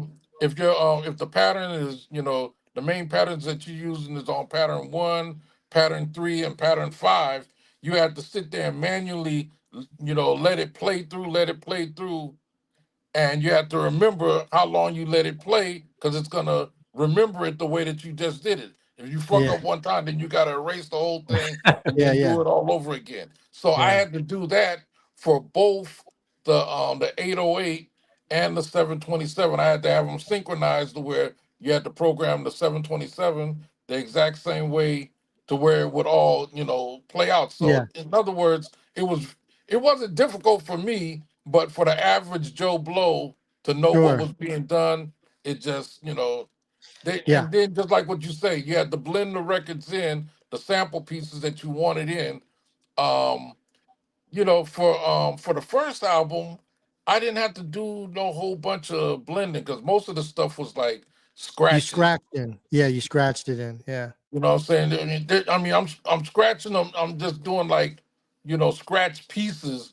But the only thing that there was only like two records on the first album that that the beat, from a record ran through it. And that was Throw the D with the Dance to the Drummer's beat, you know, yeah. um and then there was another record on there called Cut It Up, where there's Cut it out. jam Dope record. Jam on the Groove was being played along with the beat. Other than This is that, a fucking classic album, bro. Two Live is what we are. We right, want some pussy. Check it out, y'all. Get it, girl. Get it, girl. Was slept on. We haven't right. spoken. Throw to D. Cut it up. Beatbox was, you guys did the remix on there, but and then you always had a Mister. You always had a fucking a DJ song. Always a Right, Mister right. Mix part Yeah, one, part two, yeah, part three, part yeah. four. Right. Loved them. Yeah. So Yeah, man. incredible. All those beats, man, are still today hold up, bro, because you did just an immaculate job on producing these tracks. When you were doing it, did you know? Did you go, oh shit, yeah, this is going to be a great record. This is going to be a great song, or how? And then how Well, long? the thing of it was is that I had a lot of training based off of getting all of these underground hip hop records between 84 and 85. I got the machine, so I could go in there and program Tila Rock, It's Yours. I could go in there and program Fresh is the Word by Mantronics and a couple of other Mm. people. So I knew that I was in the lane of being able to do what needed to be done. And then there would be other records that I would hear that maybe weren't as popular. The beat was cool, but the music that was on it, on top of it, wasn't all that great. But so I would take some of those records and redo them. And like I said, I already knew how to do all of the different patterns. But there's always going to be reference of different situations. I was definitely paying attention um to what you call it, the dance music stuff that was out, the Point Mhm. of No Return records and Yeah, things yeah, like that. So those things always had, and then you had the records that was coming out of New York doing the dance music stuff. like that freestyle All of shit. those, yeah, the freestyle stuff. So, Yeah. all of that Yeah, that kind of always went played a hand in part. hand with Miami bass. That freestyle, it was like around the same era ish, like Right. yeah, like you had freestyle, and you had Miami bass was doing its thing. And to answer you, but go back to MCAD came out in '85. I know you guys, but you guys came out. Two Live Crew was before that, with Revelations and Beatbox. But Yeah, um, I mean, that was the whole thing. Our record came out in like March of '85. We didn't know yeah, how, and the thing with us was we didn't have no clue of how fast the records was getting there because we didn't have any understanding about distribution. We didn't have no sure, clue of what it was or what it wasn't. You know what I mean? We just knew that Macola Records was in Los Angeles and they had records by Egyptian Lover and right, Bobby Jimmy and the Critters and LA Dream Team and all of these yeah, people. The funny thing about the company was they always had their information along with the phone number on the records. So yeah, that's how we just called down there and asked could we bring a record so that we crazy. did in the studio down there. And they said they had us bring it down there, and I guess they were just making sure that it was sonically recorded properly or whatever. And they gave us the distribution contract. Yeah, and Just that like was it. that. I mean, That was it. yeah, that was it. And we had, like I said, the record was out. We was able to pick up a couple of records from the, from the pressing plant, and took them out there to the military base, and we giving the records away and all this. You know, we This is didn't the really first know. record, right? This is Revelations and Right, Beatbox. and Two Yes, Live. yes. Yeah, that's You awesome. know, my biggest, now I will say this: my biggest mistake of what I did in my career, which probably would have changed everything if I had a better understanding of just how life go and how people are. Hmm. Um, I never wanted to take all of the credit, even though I knew that I was the one that was doing all of the stuff. Fresh Beat Records, that's I came up with that. Um, my mom lived like 30 miles from the military base. So we used my mom's address as the place where all the invoices was coming to. Mm. Fresh Beat Records to be put in the newspaper to be recognized as a company. I had to do that based off of my mom's address. I couldn't do it from the military base. Yeah. So and then on top of that, what was the other thing so my biggest mistake was not putting myself in the lead of the situation. Since I know the other two guys weren't musicians, I said, well, we'll make a pact with us that nobody will take individual credit. That's why on all of our records it say, written, produced, and arranged by Two Live Crew. It never says my name by itself. Hmm. Worst thing I could have ever did in my life, trying to be good towards guys that Sure. didn't have, it could have the Two Live Crew scenario could have been easily have been Mr. Mixx and the Two Live Crew if I would Right. have been thinking right. If I would have been thinking right. So I just wasn't so much. I knew that I could do what I do, but I wasn't trying to overshine the other two. Yeah, I mean that's noble of you. Business, business wise, not so much, but Right. at least you recognize that, and you've learned from it. This is the most important thing. Like, dude, that whole shit with getting jerked by record labels, it's fucking true. It's true. Like everybody going to their first route, trying to come out with something. There's always going to be somebody that has an upper hand, whether usually a record label. And we had the same shit with Suntown Records with Edward Merriweather. That guy's, I don't know if he's still living. That dude was more crooked than the letter Y, bro. Well, So you gotta remember something. At that time, right? Um, and people didn't really have a true understanding. When people are putting their money on the line, it's almost like making these records is almost like going to the gambling house or going to the casino. You really sure. don't know what's gonna happen. You're throwing your hat in the ring and you don't really know what's gonna happen. But people can benefit off of the moves that you make, being in the casino. So a lot of people feel like, well, when the money come, I'm taking my money back out, and you know, they don't really Paying know what I'm everybody. spending or what I ain't spending. They don't really know what's being made or or what's not being made, because nobody's in a position to audit anybody. Who has the Right. money to do that? So hold on one second. My phone is about to go dead. I'm trying to get my Okay. cord so I can No problem. No problem. Take your time. But yeah, this is true, with record labels and stuff. And nobody was like, yeah, probably keeping proper, track of sales and stuff like that. I know, another Miami record label, TK Records, Henry Stone, which obviously. You could hear me, Mix? yes. Okay. So, with that whole thing where the whole record label, everything caught on fire and, blah, blah, blah. Oh, by the way, Two Live Crew fought for freedom of speech. And you also fought for freedom to create a song out of parody, right? Right. Is that proper? What did you Yeah. think of the Two Live Jews? Because that was Henry I thought Stone. it was funny, Yeah. Did you get a because laugh? I never heard any of the records in that way, but I thought it was funny that we were actually being, we were Parodied. the butt of the jokes of the Yeah. situation. You're just not thinking from the standpoint of hold on one second. Let me see if I can Yeah. turn the thing on its side and it'll still show properly. There you go. Cool. Okay. Yeah. There we go. Now you're All living right. large, bro. Now we got you, 7 bro. bars, bro. All right. Yeah. Yeah, now put the light on me. Yeah. You got the shine. Now you got the shine on you, bro. Yeah, man. Yeah. So yeah, man. You know, the parody stuff, we never really looked at it. Parody was kind of like a bad word in those days because you didn't want to be viewed as a joke of what you were doing.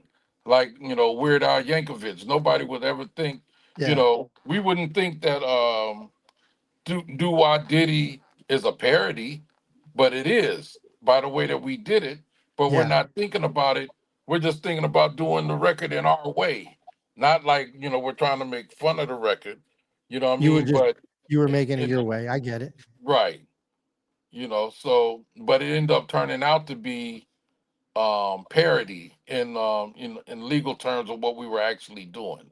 Now, did it have to be that because of the legalities of what was going on? So it had to be labeled as a parody because No. That was the whole thing. It was almost like when we got sued for Do Wah Diddy, they were saying that we bastardized the song, and they made it. They sued us for a lot of money, 75,000 punitive damages just on that one song, and then they wow. got royalties off of they got royalties off of the record too. So they got like $106,000. Woo! So uh, just off of that one record. But we weren't, like I say, even with that one, we didn't look at it like it was a parody. We were looking at it like, we took, the Do Wah Diddy thing and did it our way. But but I guess, it falls under it being done as a parody because really what it could have been was, and that was the other thing, what they were saying is that we didn't list their songwriters and publishers of that original song.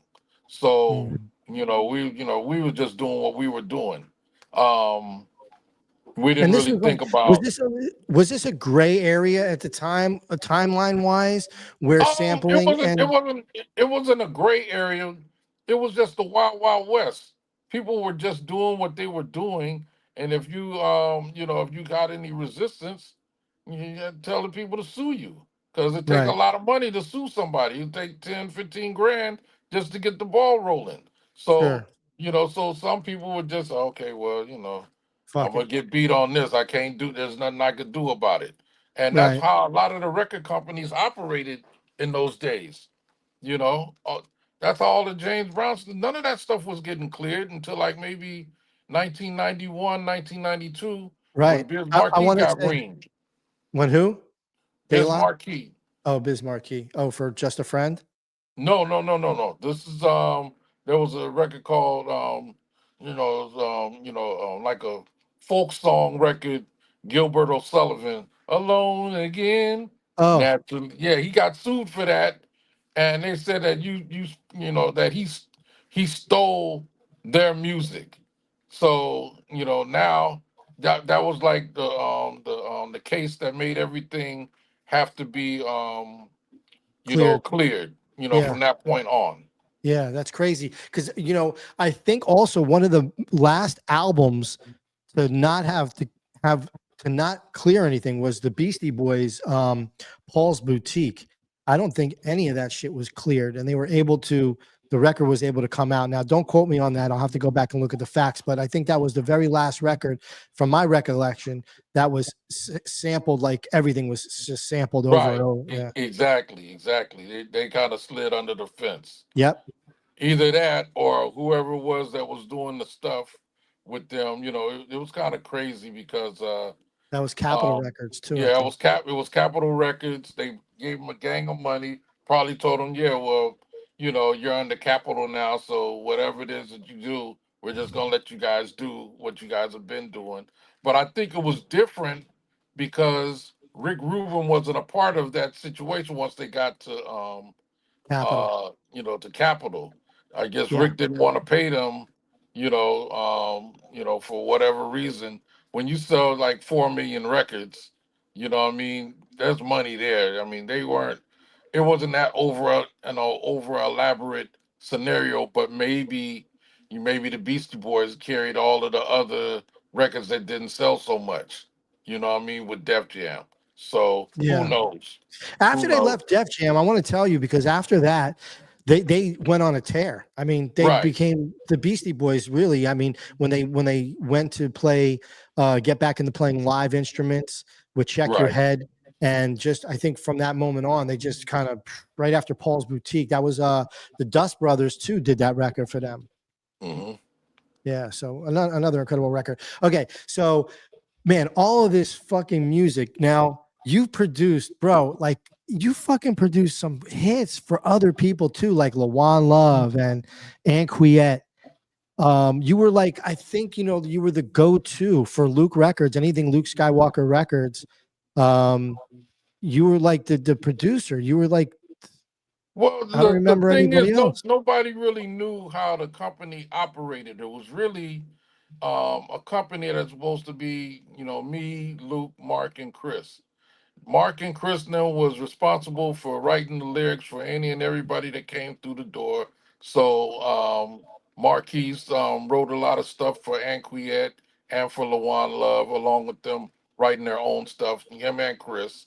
Yeah, And it was up to me to do the tracks for these albums because that was just my positioning at the company, and it was Luke's thing to market and promote and do the shows and all of that. But you never really have a true understanding that certain situations can become conflicts of interest.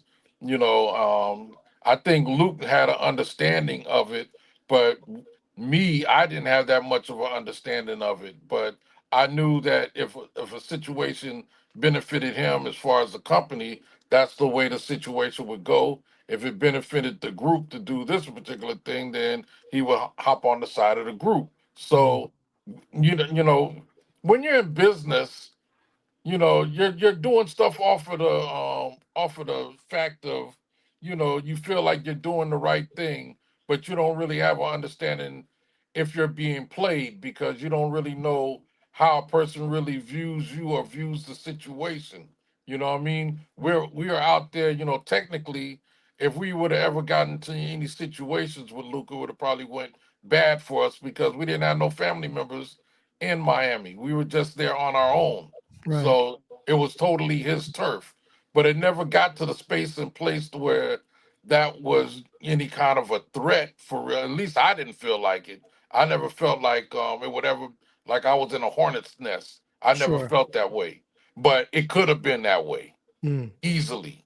Yeah. You know what I I mean, mean? you could have turned it up a little bit if you wanted to, like on from your side of things, like in the sense of squeezing, like to get what you're rightfully owed. Yeah, well the thing of it is when you don't really know what the numbers are to be able to speak on or to ask about.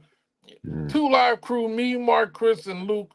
I don't think we had 10 meetings the whole Mm. time we knew each other. Yeah. 10. Like just I, sit I just down and want to tell try to you, I figure out. never considered Luke Two Live Crew. That's all I could tell you. Yeah, I mean, I get that, but he definitely was because when We Want to Pussy record was done, that's the only record that he was on the first album.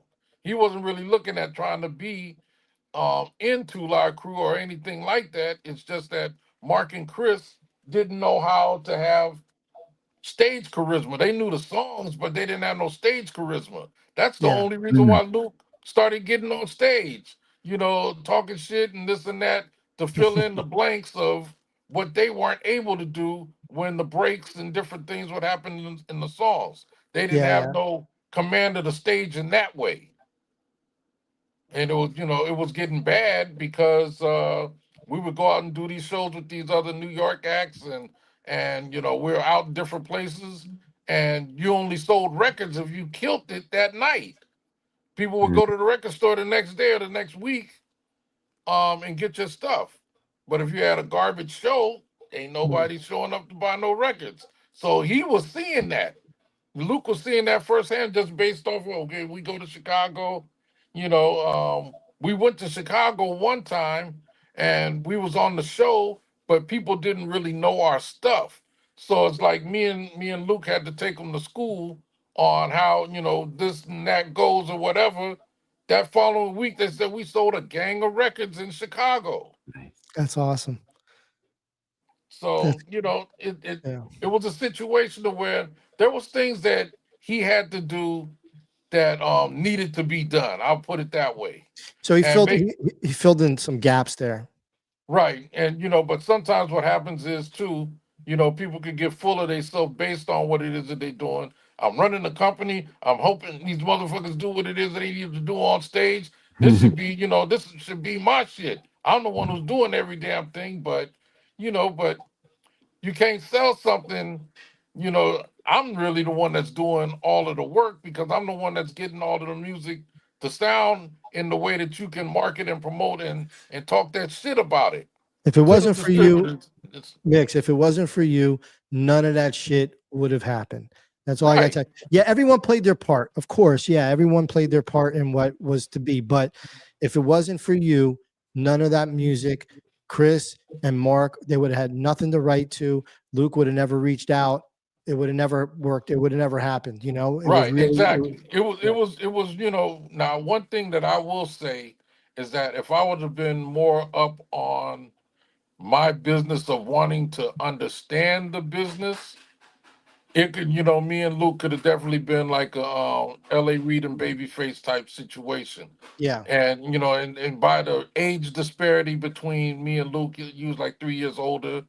He had a whole bunch of friends that was in the streets and different situations that I didn't really feel all that great about. It was almost like going on a date with somebody and you don't know nobody. You just, so we all had our own separate situations. We never really, Mark maybe would hang out with Luke a little bit. Sometimes, maybe Mark and Chris will hang out with Luke, go get something to eat, whatever. I very seldom hung out with him. So, but it wasn't really a big deal because I was hanging out where I wanted to hang out, when I was Right. doing my personal stuff, and then I'm doing all of the stuff at the studio. So it's almost like, I got my own little kingdom of what it is that I'm doing. So nobody really sweated the fact that I wasn't really out there with them doing a whole bunch of stuff. But like I said, it hurt me in the long run because a lot of people didn't see me. So it's Right. almost kind of like, yeah, I'm the most important part, but you don't really see me to give me my props in a particular way. So if it would have been, Mr. Mixx and the Two Live Crew, Different it would have story. been a whole different situation. That's why I can't be mad at a guy like Magic Mike, even though he was doing the stuff with Clay D in the earlier days and doing the Yeah. scratching pieces and all of that. But when he did his thing, he just did Magic Mike, and he had any and Right. everybody else that was doing stuff under him. So That's right. it almost looks like Magic Mike is bigger than me in the whole scope of it Right. because he's viewed as an individual. True. I'm part of a group, so my situation is kind of lightweight, overlooked sometimes. Yeah. Mm. Magic Mike. So I did the first, I was part of that Royal Posse, we were Vicious Hmm. Bass. You don't remember this, but we were in the back of Pac Jam. And that's another cool thing too, man. I want to tell you, because like if it wasn't for you guys, I would have never been able to hang out there because it's all Yeah, it black was folk. rough. It was rough over Yeah. there. It was, it was pretty No, rough. no white kids Young were going white to cat Liberty couldn't City. just be walking around Liberty City willy nilly. You just No, couldn't no, do it. not even, bro. I mean, me and my cousin Jeff. I don't know if you remember Jeff. He passed away from ALS a couple of years ago.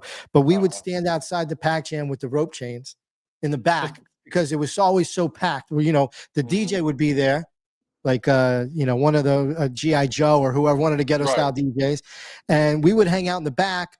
And kids would come out and give us daps. I think they knew that we were with you guys right, and they didn't right, fuck with us. They gave us a pass, right. but Exactly. I remember sitting in the back of the Pac Jam with Chris, and I'm Mhm, playing him the demo, speaking on VD. This is before we did the Shake That Thing record with Joey Boy Records, mhm. and which Magic Mike was a part of too.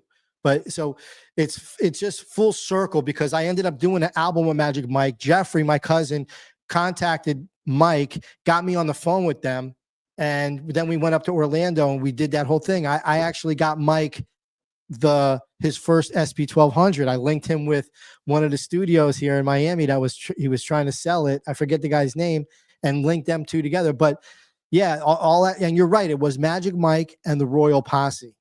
Hmm. You know, and he was in control of what was going on there after the Clay D stuff too. Right. But yeah, I think you should have been more in the light, um, because And that's the other thing about it. I felt if you knew Two Live Crew, you knew me. yeah, I was kind of, on my own. I was on my own dick about that aspect of it. Motherfuckers got to know me. You know yeah, what I yeah, mean? I never thought for a second that maybe they don't know you. Maybe you don't, by you not going to the radio station that much when we're out of town. You're not going to the autograph sessions because you're up there setting your equipment up, doing the sound checks. All of mm, the different little things that you don't think matter. yeah. Did you ever because I remember back in the day, I don't want to say when I first met you, was it 23rd Street you were on around there? 23rd. Yeah, I forget. It was the apartment, and you guys used to Yeah, our apartment was off of 35th. That's what you 35th. know. Okay. And 35th Street and like 17th Avenue. okay. And Or 15th, between WEDR. 15th and yeah, WEDR was the next block over. And it Yes. was that little green, small, like house type of thing. Did you? Because it just fun. You just. I was thinking about. I was talking to one of my buddies today, and telling him a little bit of this story. How I met you and how everything came to, and was talking about WEDR seeing them in a little tiny hut somewhere. Right. Then Right. them growing and growing and growing. But did you ever? Speaking of like being at the radio, did you ever? Because I don't remember this, but did you ever mix show DJ? Did you ever go to any of the Well, stations to do yeah, mix? I would go on the station sometimes with Stephen J. Gray when he Yeah, had his weekend show. I spin on his show a couple of times, but just like I said, I was just looking at the fact of okay, yeah, I'm on the radio, but I never really thought about making it out to be no career. I was just looking at it as I had an opportunity to play on the radio. yeah. No big deal. No, And Steven was really breaking hip hop records. He was breaking, right, Miami bass, and he was really the only one. I think that the station was more like R&B stuff. right, Yeah, exactly. yeah, it was. Exactly. Yeah. So just incredible stuff, man. I mean, there's so many stories. So what's your favorite? Miami bass song? It doesn't have to be yours. What's Um, your from back in the day? I will say this. I think I'm glad that I opened up the gates for it to become something. My records, Throw the D is always gonna be one that Classic. I knew that I made a difference. I changed the way that stuff was actually being done in Miami. I know that I made a seismic shift in the market. I knew that. And then, coming back with We Want Some Pussy and Get It Girl and all of that, I knew that I was in the lead. But some of the Yeah. stuff that Clay was doing was amazing to me because, he was doing it, he would, the funny thing about Clay, he was the first one that took to me because he was around Luke Nim in those earlier days. When I would stay down, like when we came down the first time, I asked Luke, could I stay down there with him for like a week or something? He let me stay at his mom's house. So, you know, Clay would come over and pick me up and go around over to his house. He actually had an 808 drum machine. He was in the streets getting street money at that time, and Yeah. we would make beats, and he had like a reel to reel tape machine at his house where he was at. And, we would make beats and different things. He would take me around, all of that stuff. Before this is before Throw the D or anything was out. So Wow. so So when I didn't know Clay was around then. I thought he must have been super young, right? Because well, he's only like maybe like 5 years younger than me. I think he was born in '68. I'm born in '63. But he okay, was part of, ghetto style DJ's atmosphere. right, So, okay, but Luke wouldn't fuck with him on doing no records. So he ended up doing the stuff with Steve Alame on them. I was yeah, very, Vision, you know, yeah, he was definitely ambitious. He learned how to work that SP12 and Yeah. was He was a going to town master, on it. dude.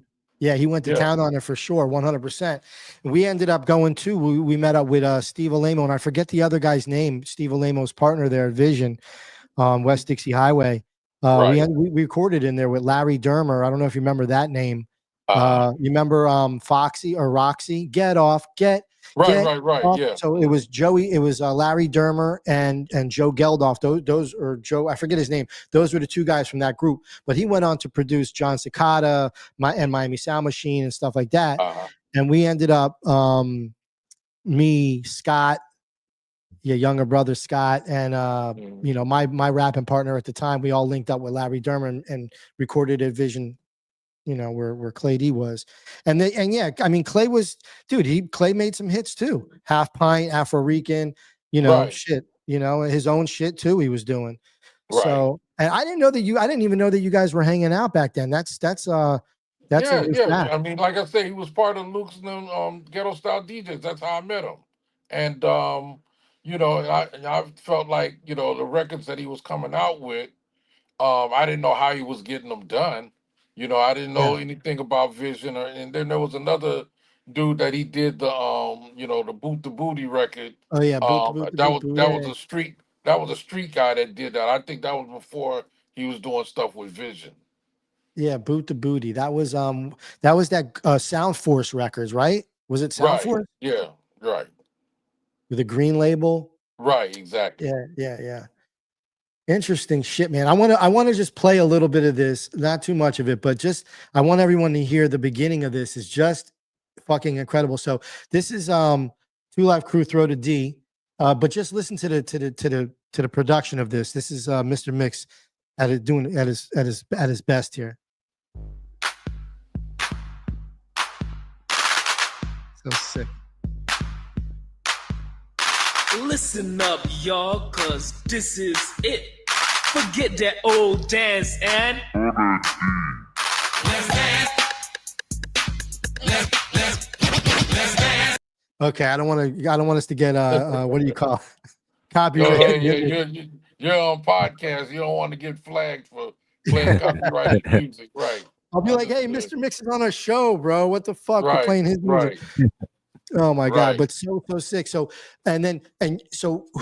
where'd you come up with the lowering of the throw that D? Because that became a popular thing later on in music. Well, that was the emulator machine. Now that was something that was at the studio. Was that a mistake? No. The emulator was a keyboard that the EMU was part of the situation with the SP12 and the SP1200, but it was a keyboard. Right. So they could sample we'd go in the booth and say some words and they would sample it into the machine, and then all I would do is go over there and do the stutter on the key. Yeah. You know what I'm saying? Throw that D, throw that D, throw that D. That's my voice. Throw that D. So incredible, dude. It's still to this day, bro. It's insane how you made this, how you made the beats, how you made the music, how you made it all blend and made it work, and it just moves something. First of all, one of my favorite album covers, Move Something.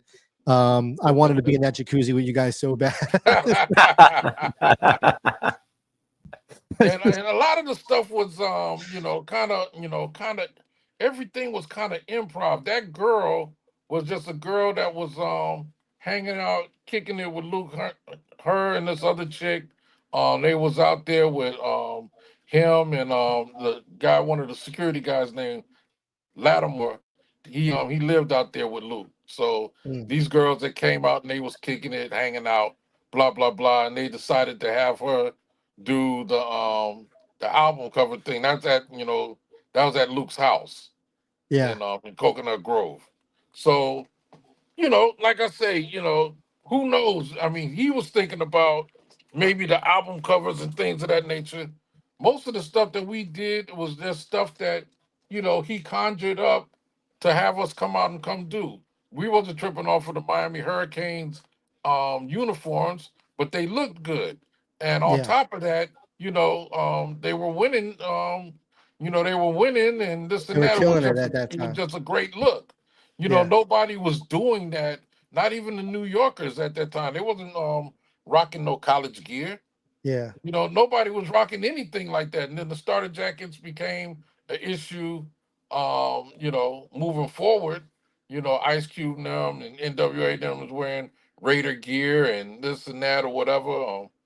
You know, it wasn't like you know, Run DMC and them. They had, you know, they had the Adidas and the Adidas sweatsuits and the, you know, trench Shell coat, toes. you know, leather jackets, the Stetson hats, and you Yeah. know, this and that. But they wasn't wearing no the only sports gear there was the sweatsuits back in those Right. days. That's You right. know what I mean? But it wasn't sports you know, stuff as far as like wearing football jerseys and things like that on stage. They Yeah. weren't doing none of that. You Bro, know, we were the only ones that were. you had the best Kango, bro. You had that fuzzy Kango. Right, right. Then yeah, the Jamaican, Always, Jamaican. bro. And I remember your turntable cases were fucking red fuzzy too, from what I Right, right, remember. right. Yeah, those are the ones I brought from California, but they weren't built for airplane travel. They was getting busted up bad. You know, It was just um, wood. It was just yeah, wood. they was just wood. There was like you know how you had the DJ coffins back in the day where Yeah. the two turntables were sitting there and the mixer. Yeah. That's how they were kind of built. They were built separate, but they Mhm. weren't built for really, the Samsonite shit that you're gonna deal with it being on a plane. Yeah, You true. know, so they used to get bust up pretty bad. So I ended up getting my first set of anvil cases, and we got them ghetto style green. You know what I mean? That's right. Ghetto style DJs. Now, who were the ghetto style DJs? Like, do you the remember all of them? Yeah, those are the guys that you're talking about, like G.I. Joe and Yep. Disco Gene and Mason Chico and Amazing Hanson Harry, all Chico. of the guys that was, the hangout guys at the Pac Jam that would help put the speakers up, and Yeah. they would DJ before, Chico and Luke would DJ. Yeah. So that's basically what it was.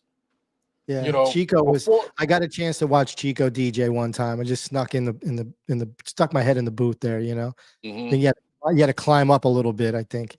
Um, man, just so many good fucking memories, man. So I met so many people. I was telling Cookie before the show, not before the show, but like before we started, to bring you on.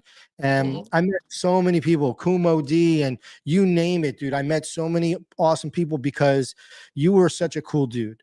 Like you could have told me, no, kid, get the fuck out of here. But you were cool, and you were like, I don't know if you saw the passion in me that you saw in yourself or whatever, but you opened the door, and I appreciate it. I can't thank you enough, even to this Yeah, I've day. always, to tell you, to be quite honest, I've always been an open door for people that have been, interested in me, but I never really looked at it like it was like groupie fan type stuff. I didn't ever really look at it like that. I looked at it as like, young guys that might be interested, and Right. they got the stones enough to come approach a situation or ask me different things. And, you know, I've always, I never forgot you. You Yeah. definitely, when we was there at Randolph's, you made it your business to try to be up and around us. That was before that was around Aventura, but I can't remember exactly It was where Loman. it was at. It was at Loman's Plaza, Aventura. It was like 100 and in the like 189th or around there in Biscayne. Uh-huh. Yeah, right after, just south of Aventura Mall. And it was like an open mall, Right, had a movie theater there too. And then the Randolphs was the teen club. right. One of the girl, her dad owned she went to my school, her dad owned the club. And yeah, I didn't give a fuck. I was balls out, bro. Like I was like, I was like, I don't know. He still is that way. He's still the same way too. I don't. But yeah, I wanted to thank you, man. There were so many. So I'll tell a funny story. I don't think I ever told you this story. So there's a big show. It's Bicentennial Park. It's Two Live Crew, Jazzy Jeff and Fresh Prince, Kumo D. I forget who else was there, a bunch of people. And so I would always, at this point, my cousin was driving. Before, back in the day, I would go, you remember Sean Pittman? You remember that name? Yeah, yeah, yeah. Okay, yeah. so Sean was driving, so I would always drive with Sean, right? And especially to the Hollywood Sportatorium, that big show with Egyptian Lover, Dana Dane, Clark Kent, rest in Mhm. peace, and Flash was there, Shadi was there, yeah, you guys, and just yeah. So I rolled with Sean Pittman, but we're at Bicentennial Park, and you're like, yeah, don't just go to backstage, whatever, your pass is there, whatever. I'm like, okay. We get to the park, and it's like, fuck all, dude. Where's backstage? It's like, it's a park, I'm like, where are we going? So we try to get under the rope, and the cop stops us. It's like, nah, you guys, we're like, we're Two Live Crew. Yeah, the guy's like, yeah, okay, whatever. He tells us, get back go back the other way. And here comes Chris. Chris is walking, Fresh Kid Ice is walking, and I'm like, Chris, he turns, he sees, he's like, puts his arm around me. He's like, to the cop, yeah, this is my cousin. They're good. And we just ended up, he walked us in, and that was it. It was the coolest thing. And I was dying because he's like, this is my cousin. I'm looking at, he's like black and Asian, and I'm like, little Jewish kid, dying. And we just got a good laugh out of it. I'm like, I'm your cousin now. Huh? That's great. Such a fond memory. So I mean, look, and then he got into a tragic accident, with I think was it AC, if I remember. Yeah, Dude, my yeah, memories. AC, yeah, AC, Oh yeah. man. And yeah, just a fond, amazing memories, man. Just really, really cool stuff. When you got done with the 808, right? When the 808 was moving to the SP12. Now the time between the SP12, because that was the big floppy disk, man, and it was like Right, 3 seconds of sampling. I don't even remember. It was so short. right. And I think you had showed me to put the record on 45 and record the sample at that speed because you got more sampling time. I would never really do that. I mean, I know that you probably learned that, and that's what some people were doing, Yeah. but I would never really do that. I always figured, okay, well, it's 10 seconds left. How am I going to jigsaw puzzle this thing into working out? And then also at the same time, um, you could write SMPTE code onto the tape. So, sometimes I would have two discs to where I would do two passes Mm. on it. You know what I'm saying? 10 seconds on this particular pass, and then I have a second one that could, work with the SMPTE code, but I didn't do it that much because the SMPTE code wasn't always concise and the beats would be off and and all of that stuff. It wasn't a good linkage. But what I my dumb ass, I'm just thinking about it now. What I should have did was got a second machine and MIDI those up. And got 20 seconds of sampling time.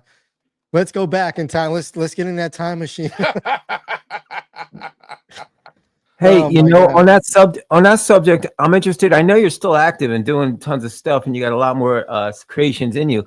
How do you feel about like the new tools out and stuff? And do you ever still pick up the 808, or do you use like digital versions of this type of stuff now? Well, the funny thing about it, one of my buddies, Steve Rowland from Tag Team, he got turned on to doing the tracks on a laptop, and I was just barely getting into working a laptop, sending emails. And this is like in '06, '07. I was still using my, my 1200 and my Kai sampler, making the record still.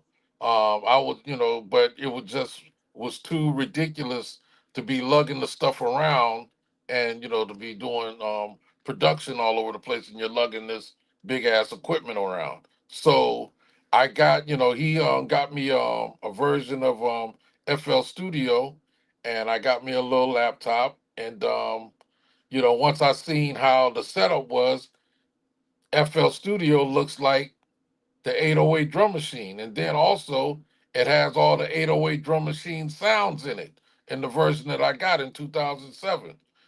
But they're digital sounding. So that's even clearer. You ain't got to put no whole bunch of gates or different things to make the stuff sound clean. It's just all digital. So all I did was use my thought process with the SP1200 using this computer to where you got unlimited amount of sample recording and this and that, and you can time stretch stuff and you know, so I use that program to this day. That program that he gave me in 2007, I still use, because all I, of the stuff that I think about, you know, is what I interject into it. It ain't really so much of how many different VSTs people have or anything like that, because all of my stuff is still based off of the sampling of the records. And if I need to have a keyboard part played, you know, I get a keyboard player to come in, or if I need a guitar, I have guy come in or whatever.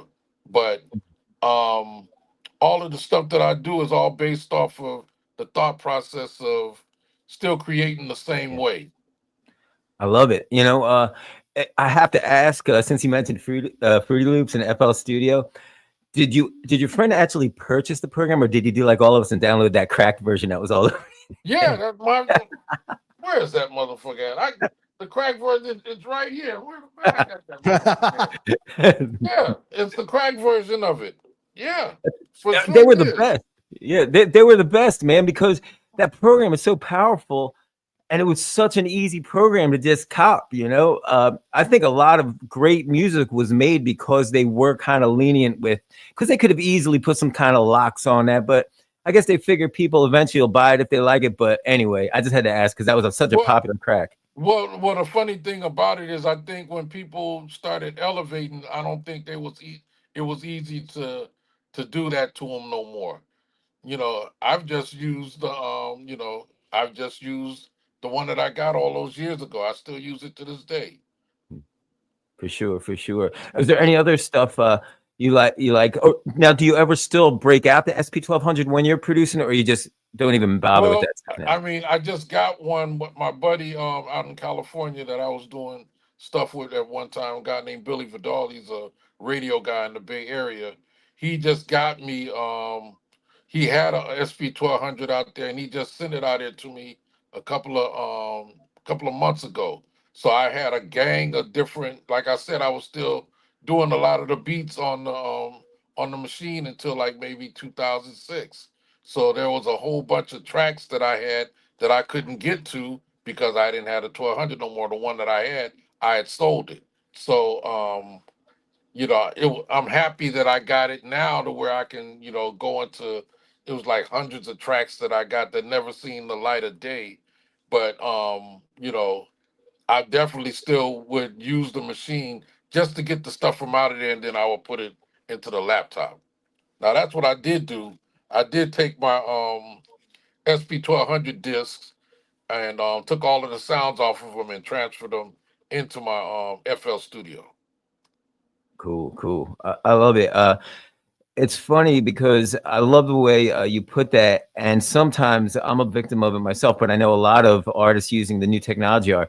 Sometimes we rely too much on the software and all the cool bells and whistles to kind of do things when really it should come from us first. And then it's great to have these tools because it's a streamlined, it's a quick start approach again. It's done as opposed to like, grabbing a floppy disk, waiting for it to load, empty, that doesn't really clock right. Now you don't have any of those issues, but sometimes you have the exact opposite problem. It's optionitis. There's all this stuff. Yeah, well, I never, one thing that I always do is that, like I say, my thought process comes from the records that have already been made. So I know that there's, certain disco records that I'm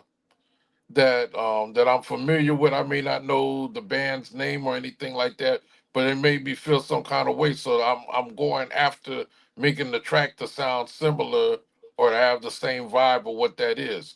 So the one thing that the young kids don't have an understanding of, just like you say, having all of these options, they feel like they're just supposed to have all of these options, and then they're a slave to what that machine or the program can actually do. They don't never really think outside the box, because if it's not inside the program, they would never know how to get it inside the program.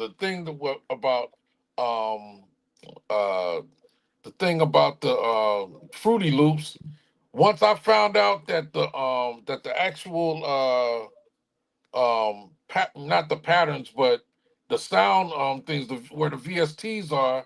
When I found out that those things could actually hold the actual sample in there, just like how the drum sounds or the keyboard sounds is in there, it was over for me. I ain't have to use any other, situation. Once I, was taught that on it, it was over for me. It was over. I love it. It's on this same kind of topic with the new technology and the fact that, being around longer and having to do it the other way kind of gives you more of a, like when you're creating, you're drawing it from the same sources as opposed to, I saw Prince say it in a clip. He said, we're supposed to use the computers aren't supposed to use us. But with that said, kind of on the same line, the way you said you would have a record in your head and you create the drum beat and try to capture that feel. I notice a lot, like I'm a guitar player, so I'll see guitar players that the new age of guitar players coming up, and their technical dexterity, and it's mind blowing to me because I'm like, wow, well, now they have YouTube, they can go on YouTube and they can watch some guys show them how to do it, and Right. same thing with beats and stuff too. But when we were coming up and when you were making these beats, and even though you were trying to recreate a vibe from another record, you had a process you had to go through. Like when I was a kid learning guitar, like I'd have to drop the needle on the record and spin it out Right. backwards, play it again. And in other words, we wouldn't have somebody showing us A, B, C, Right, D, exactly. lines on YouTube. And because of that, I think we were able to still create our own styles. And you were basically, even though you draw from influences, at the end of the day, creating it yourself was still a labor of love, and it helped Right. you create your own style more as opposed to just Right. learning to connect the dots, Right, exactly. That's true. And the one thing, when you have tools, you should use them.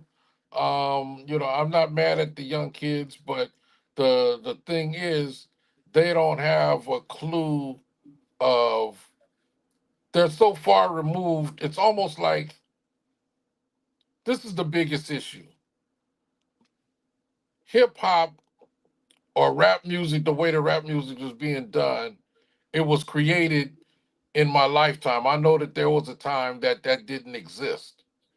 The kids nowadays, they will feel like, they feel like this genre has always been available. You know what I mean? It was here since they've been born.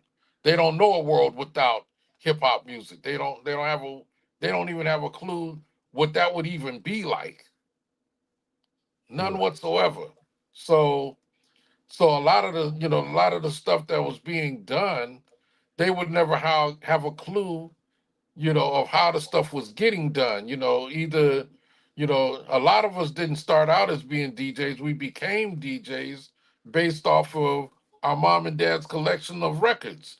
Nobody was really just collecting records like that, like how they do to do hip hop now. It was, um, the producer was only as good as what their recollection of catalog of what their parents' records were, and that's how I was able to take the comedy records, the Red Fox and Leroy and Skillet and all of that stuff.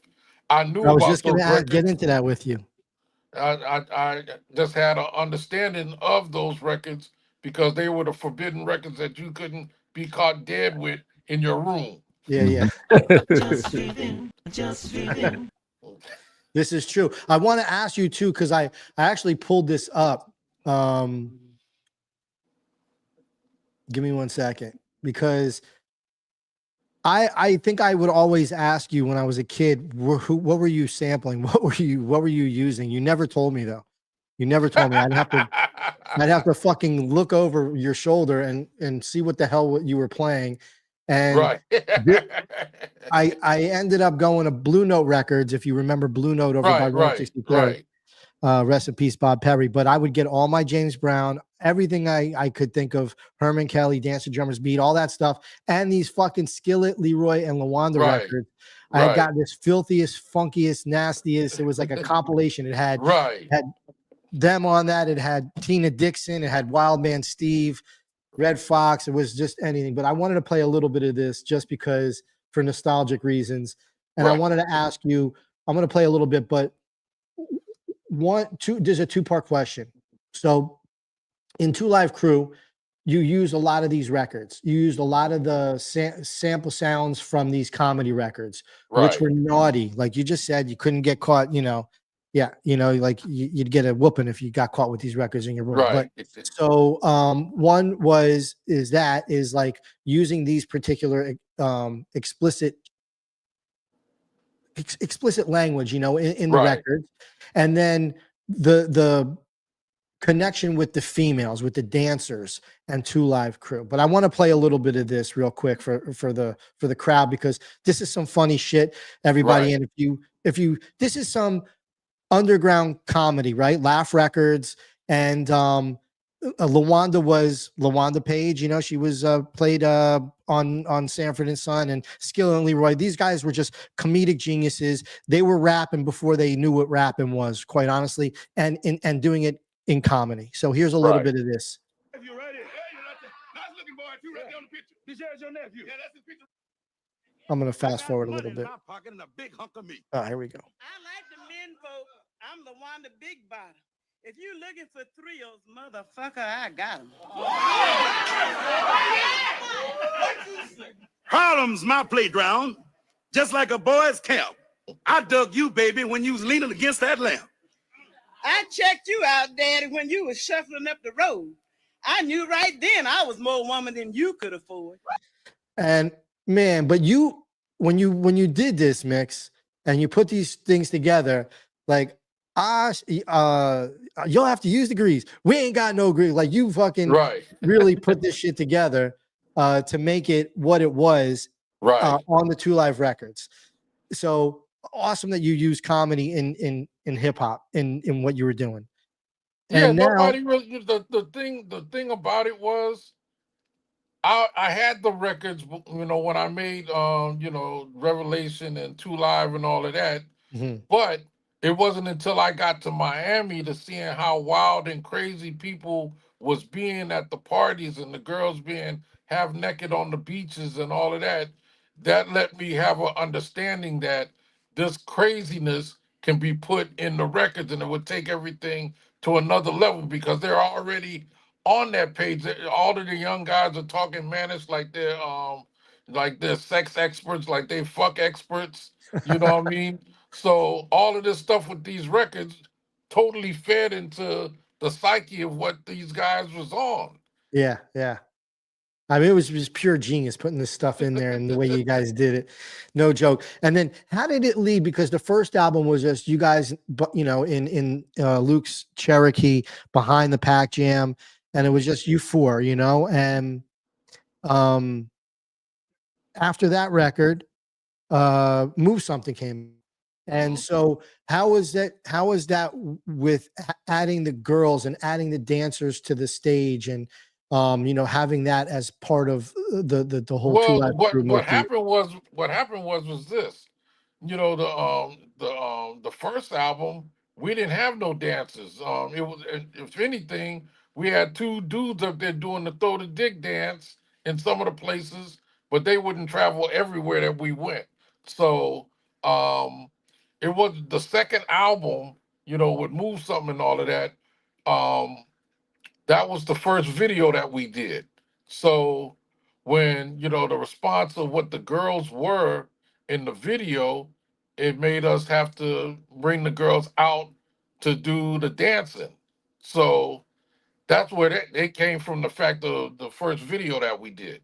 Because before that, we didn't have no dancers. Right, Wasn't even right. thinking about no dancers. Yeah, I remember that. That's why I brought that up. So, and that was, you know, look, the girls were a big part of the Two Live Crew. You know, that was the whole Right. booty shaking. You know, that was booty shaking music, Miami bass. I mean, it just went hand to hand, and then it continued on. Now, I want to spring forward to where you guys had a fight for freedom of speech, man, with As Nasty as They Want to Be coming to that album, and Right. that whole situation. Now, when this started happening to you guys, what was the consensus? What were you guys thinking at the time? Like before I was shocked. I was shocked that it was being taken as serious as it was. You know, we know that we're making these records from a funny aspect, but Luke never you know, I think that we could have been, you know, the biggest group ever if he would have handled it in a non-rebelistic manner. he, you know, maybe he had personal demons, maybe he had a personal thing that he wanted to handle things a particular way based on how he was. He was kind of rebelistic. So instead of, you know, like say for instance, I remember Fat Five Freddy came down and did an interview with us. I guess Luke paid for the promotion to be on Yo MTV rap? MTV, right? Your MTV Raps. You know, I was so green at that time. I'm thinking, oh, Fat Five Freddy gonna come down there and do the Yeah. stuff with us. I'm not thinking that, you know, Luke paid for this guy to be down here to do it. Sure. You know what I'm saying? So you know, so when we did it, and the video got the action of what it needed to get, um, I kind of lost my thought. What were we just We were talking talking about? about, like, you know, the whole freedom of speech Yeah, and yeah, like yeah. when Okay, so I didn't really, you know, if Luke would have said to them that if you took Rodney Dangerfield, Andrew Dice Clay, and fucking Lenny Bruce and put them all in a room together, that's what Two Live Crew is. It's comedic. It's not, yeah, you know, comedy people talk about this stuff all the time. So we couldn't understand why we were being, you know, picked on, and Luke made it out to be a race thing, you know, this and that. You know, mhm, we got the right to be able to do this. We young black men, we can be, you know, we can do what it is that we need to be doing. But if it would have been taken from the angle of, okay, they bullshitting around, they don't really mean what the hell they talking about. So that was the whole thing. They were taking it like we were some, you know, sex maniacs yeah, instead of making it be about, okay, this is we're having fun. Everybody is in on it for the fun of it, not the exploitation of women. You know, and that the crazy part is these girls is doing their stuff on their own. right. They, They were you doing it know, anyway. right. They weren't, you know, there was no pimps in our group. Yeah. No, not even. Yeah, it was always coming from a fun place. The music was always fun, and I mean, I was older at that time to understand what was going on, but I didn't get it. I just was like, why the fuck are they picking on Two Live Crew? What the fuck? I just didn't understand what the haps was with it, man. It was just really Yeah, crazy. we were getting, I guess, you know, by the records crossing over in a particular way, and you know, our records are going places that most people records aren't going, you know, and you got, you know, these four black dudes is on there talking, you know, saying all of this crazy stuff on the records, you know. One thing of going on to, you know, a thing like Geraldo or this or that, it could have been straightened out very easily, and we probably could have been the toast of the town if it Yeah, would have been explained a particular way. But, you know, I don't know what Luke was dealing with or what he was going through at the office. I was never at the office. I was always at the recording studio. So it ain't sure. no telling how many types and styles of lunatics was calling up there to the office and this and that or whatever, getting them in a certain type of place or space mentally. You Yeah, know, it should have been, you know, handled and said, yeah, man, we just, you know, this is the way things go on in these parties. And, you know, the guys and the girls, you know, are with it. We never had no, sexual assault stuff or any of those types of issues happening or going on. Nobody would ever, it would never be those types of situations. You know right. what I mean? The girls was wild and the dudes was wild. It was like, It you was a know, fun time, dude. It was a right. fun era. It was a nobody was coming from a weird place like what the media and the police. Well, really fucking Nick Navarro. I remember you guys had fuck Navarro. I just- Well, yeah, the fuck Martinez and all of fuck that stuff, Martinez. Yeah, yeah. that came a little later, but the whole thing with the Nick Navarro stuff, I think that they really felt like we were faking that we were selling the amount of records. They thought that, you know, the money was from dope money. It Mm, wasn't you know, it wasn't actual records being sold, it's dope being sold. And we're using the records as a front. mm. Yeah, so crazy, dude. Just that whole thing. Now, where did this go down? It was in Hollywood, right? That you guys got Yes, arrested? I, yes, I yes. forget the name of that club though. It was off West Dixie Highway.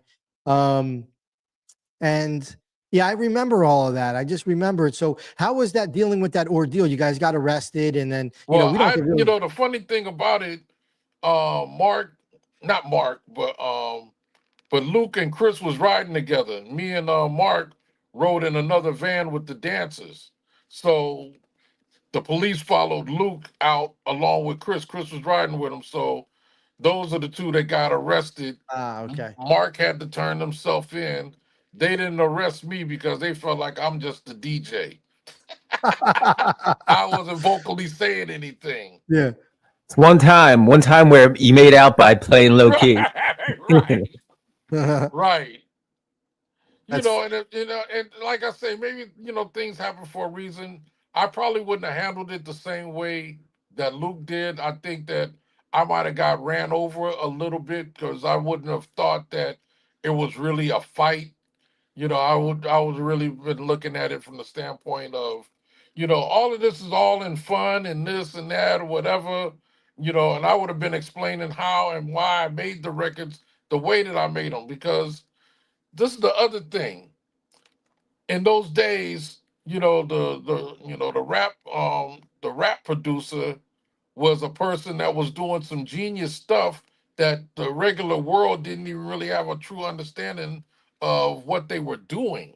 And it could have been explained a lot easier, when people are able to see things. Because you got to remember, outside of you're on TV raps and things like that, this stuff is just not in regular society where it's just like how it is now, right. where Right.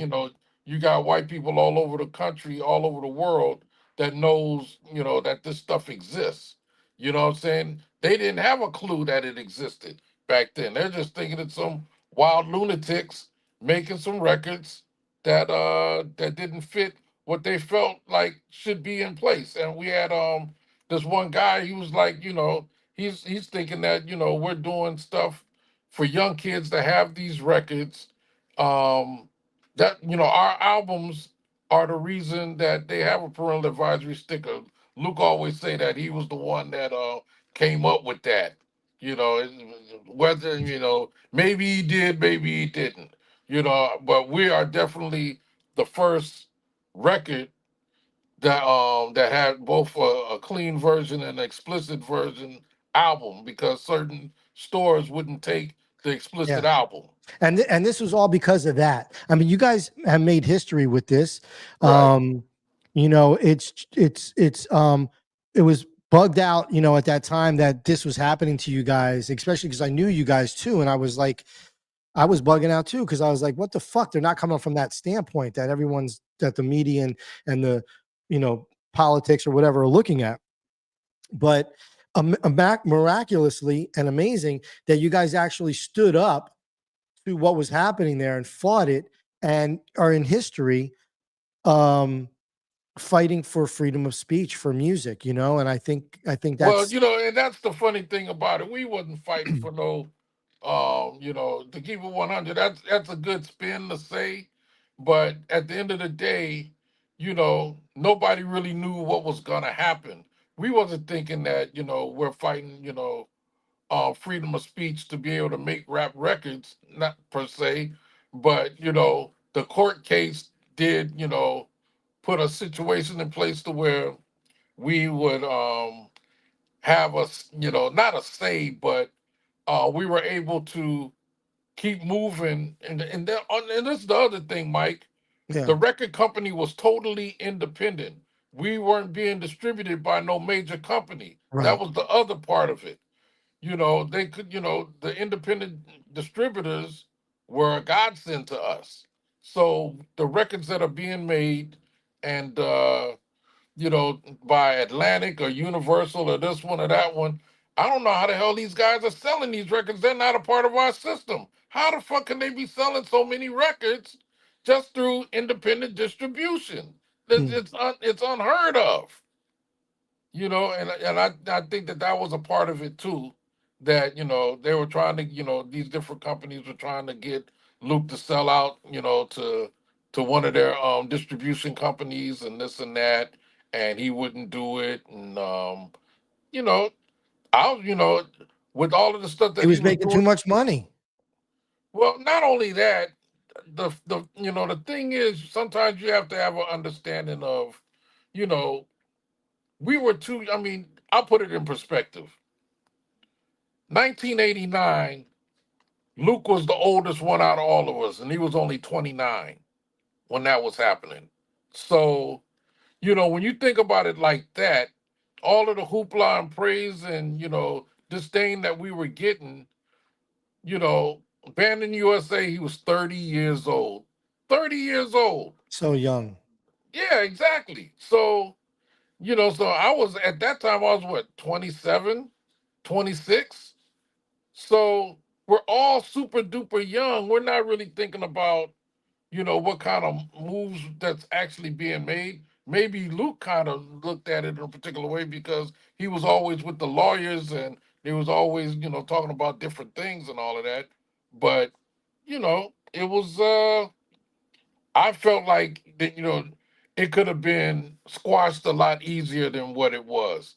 He wanted to make it out to be, a rebellistic stance, but as a grown man now, um, being a rebel is not, you know, being a rebel ain't it. I don't know any rebel that ever made it to the finish line. Not one. Not one rebel that made it to the finish line and could live to tell about the fact of, they won a few battles, but they always lost the war.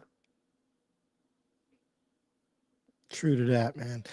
Thank you, dude, for breaking that down, though, Dave, because this was a big thing in history, man. A lot of people might not know about it, that shit went down and and whatnot. Want to ask you real quick, who the fuck was Cheryl and Donna? Ha ha ha ha.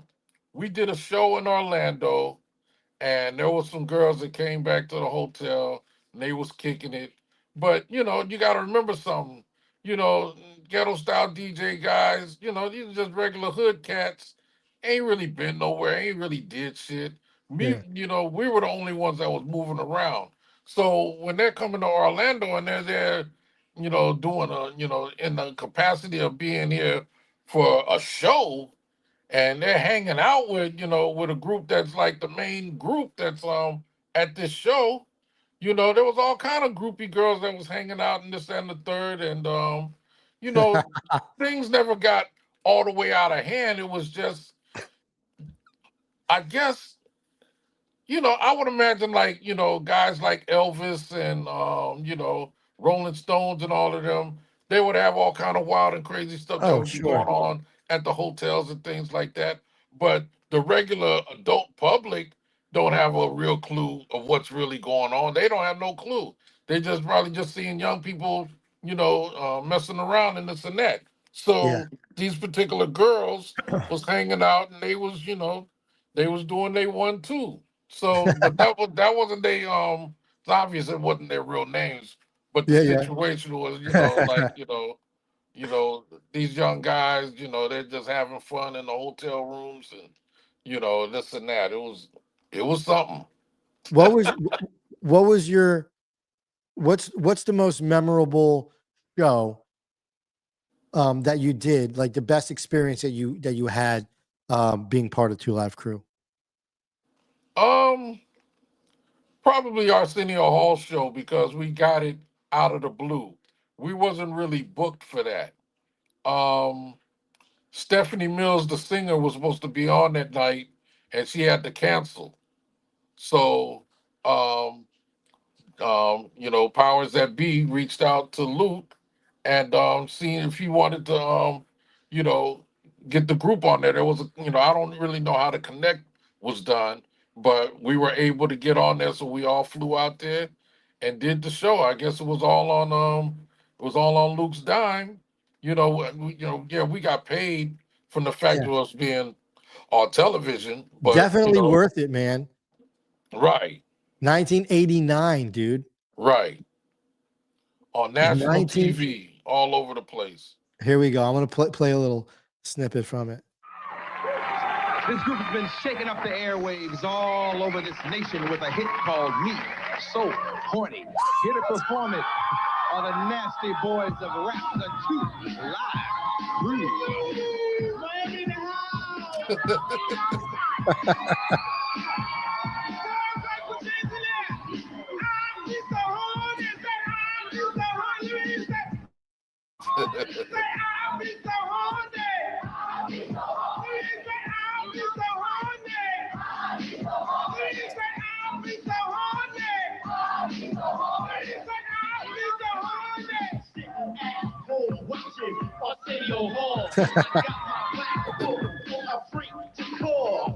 Now you understand what I mean, right? Yeah, yeah, yeah. The guys, they didn't know how to, do the stuff, so Luke had to step in and do those things. He was the hype guy. Right. He was the Flavor Flav That was needed. that was That needed. was Yeah, yeah. thoroughly needed. Yeah, I hear that. I'm not arguing the fact. I felt like he was invited himself into the group. That's all. No, really. Basically, we were bombing at this one show, and he made it his business to start going out there. He did it a couple of times, and then there was one time we was in the office. He's sitting in there, like we're trying to take advantage of him. Man, I got to get paid to go out there and do the stuff that I'm doing for you guys. I got to get paid. I got to get paid. And then from that day forth, he was a He was fourth part of guy it. as part of the situation. He Yeah, was okay. doing it anyway. He was doing it anyway. Yeah, I hear that. Most But it definitely. wasn't like, it's almost like I think we're the most misunderstood group amongst each other. Nobody really, people, was dealing with each other on the surface. Nobody Mm, really knew anybody for real. We all had separate friends. We would never just, if it wasn't about the record company or anything, yeah, we wouldn't even be around each other. I don't know if yeah. I ever went with Luke anywhere to kick it with no girls or nothing. It was just, everybody was doing their It own was thing. business. It was business, huh? Like you guys only hung out when it was time for the business. Well, it wasn't like you couldn't, like when Luke had the nightclub and the pack jam, you're coming out and hanging out and stuff like that. But making it your business to go, okay, yeah, we're gonna hook up with some broads or whatever, you Yeah. know, you know, it wouldn't, at least not for me, I can only speak for myself, but maybe him and Luke and Mark would do some things sometimes, I went with you guys a couple of times. I don't know if it was like strawberries or Rolex. right. It was one of those nights, and I just Well, remember probably strawberries. Probably yeah. strawberries. I just remember it was a girl dancing. We were sitting, it was like close quarters, and the girl picks up a Corona bottle with her ass cheeks, and I just was like in heaven because I was too young to be in the club anyway, but I was with you guys. I want to know, was it like Elon's technology where she could put it back down with her ass cheeks too, or did you just pick it up with the ass cheeks? Is it that rocket technology? I don't remember.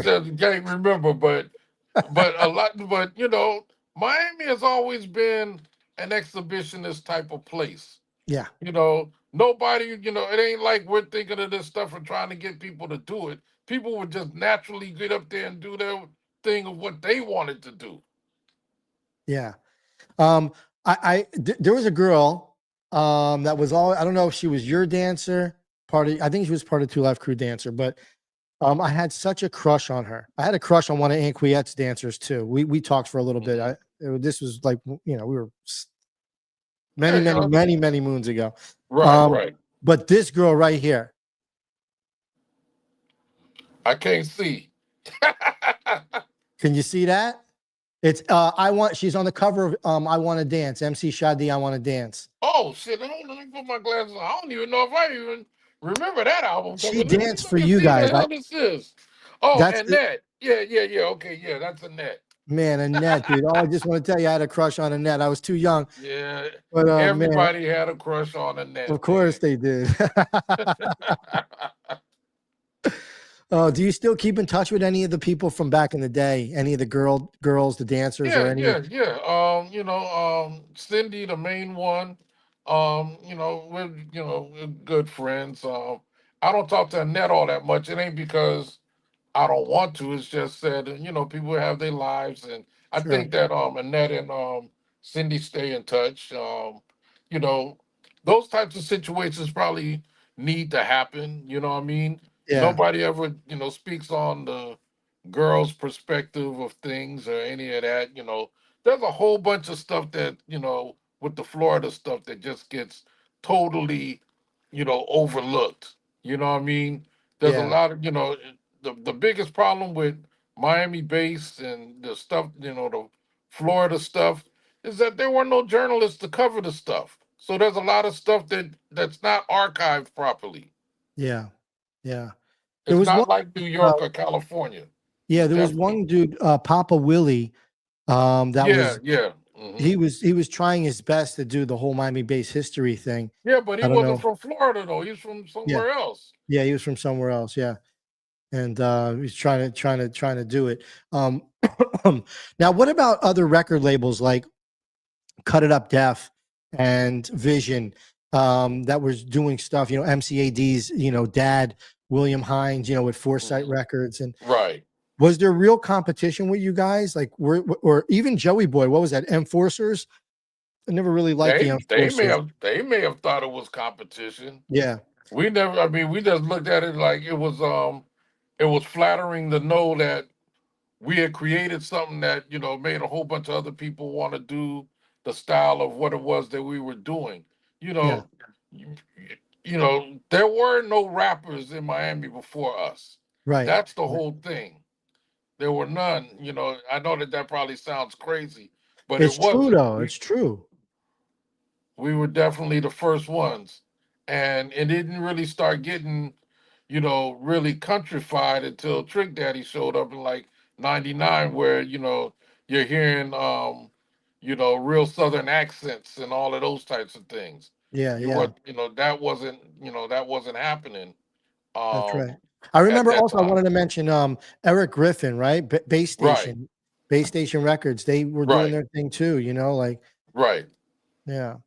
I remember going to the base station. I would stand in front of the 18-inch woofers, the stack of bass bin, and just you would feel it. It would push you, you know. Right, right. Just good Right, and times, that's the other man. part that they will never have an understanding of. Really, to keep it 100, something like that truly needs to be done. These young kids will probably catch a heart attack of being in a spot like that. I mean, they would not have a clue. You know, Yeah, no, maybe some of the stuff that goes on in Miami right now, they kind of got a clue, but not like how it was then. They yeah. A lot more freedom, you know, a lot more room to move around, and you know, not it wasn't woke, you know, where it's like half of the world is woke, you know, on certain things or whatever. But Right, exactly, right. yeah, So-called woke, yeah, because yeah, yeah, yeah, yeah, most of the stuff that's going on, people are just being funny because they can be, what I mean, or causing issues because they can, what I mean. yeah, Nobody would ever think that it would be easy to be caught up in sexual assaults or anything of that nature, because people just, it wasn't on their mind to feel like you wanted to be tricky in that way. You were out to have fun, yeah. period. That was it. Yeah, there was no need to be. Yeah, for sure. Now I want to ask you, because I know Cookie wants to jump in too, but I want to know what was one of the like who did you, because you went on the road, you guys went on tour and you performed with so many different artists. Who was the best? What was the best tour that you went on? Like who was on that bill with you guys? And Well, we never really was on tour in that way. It would always be like spot dates. okay, We never had a tour. Luke tried to do tried to go against the system when the band in the USA stuff was out. He was smart for feeling like it's something that he could do, but it was still too early. You got a young black dude that's trying to get all of these buildings all over the country, and he knows how to do it, but people ain't gonna just let you come in and make all the dough and you get gone. He was kind of naive with that part. If Bill Graham wants to take on the tour and you tell him to kick rocks, you oh, think he gonna let it be easy for you to get in these buildings and do right, this and do that? He had to find out the hard way. So, 4 or 5 shows that was done with the band in USA stuff, he had to cancel the tour because it was, there was you weren't able to do what needed to be done in he order didn't for have it the to be connect, right. And the connects was giving him their ass to kiss to where he couldn't really, do what needed to be done right, in the way that it needed to be done. He was I think you was naive about that part. You know, Mm. it was still too early for hip hop to be able to, push your weight around because it was only but so many people that was successful in that way. It was just us and Def Jam them at that time. Even the other little groups, whether it was a Too Short that was on Jive or this that, and the third, they Yeah, didn't you had have a sleeping they didn't bag. have the movement like how we had it. They Right. just didn't. Yeah. True to that. Yeah, I think at that time also sleeping bag. You had EPMD, Just Ice, Right. um, But all of that is still like New York Mantronics. stuff.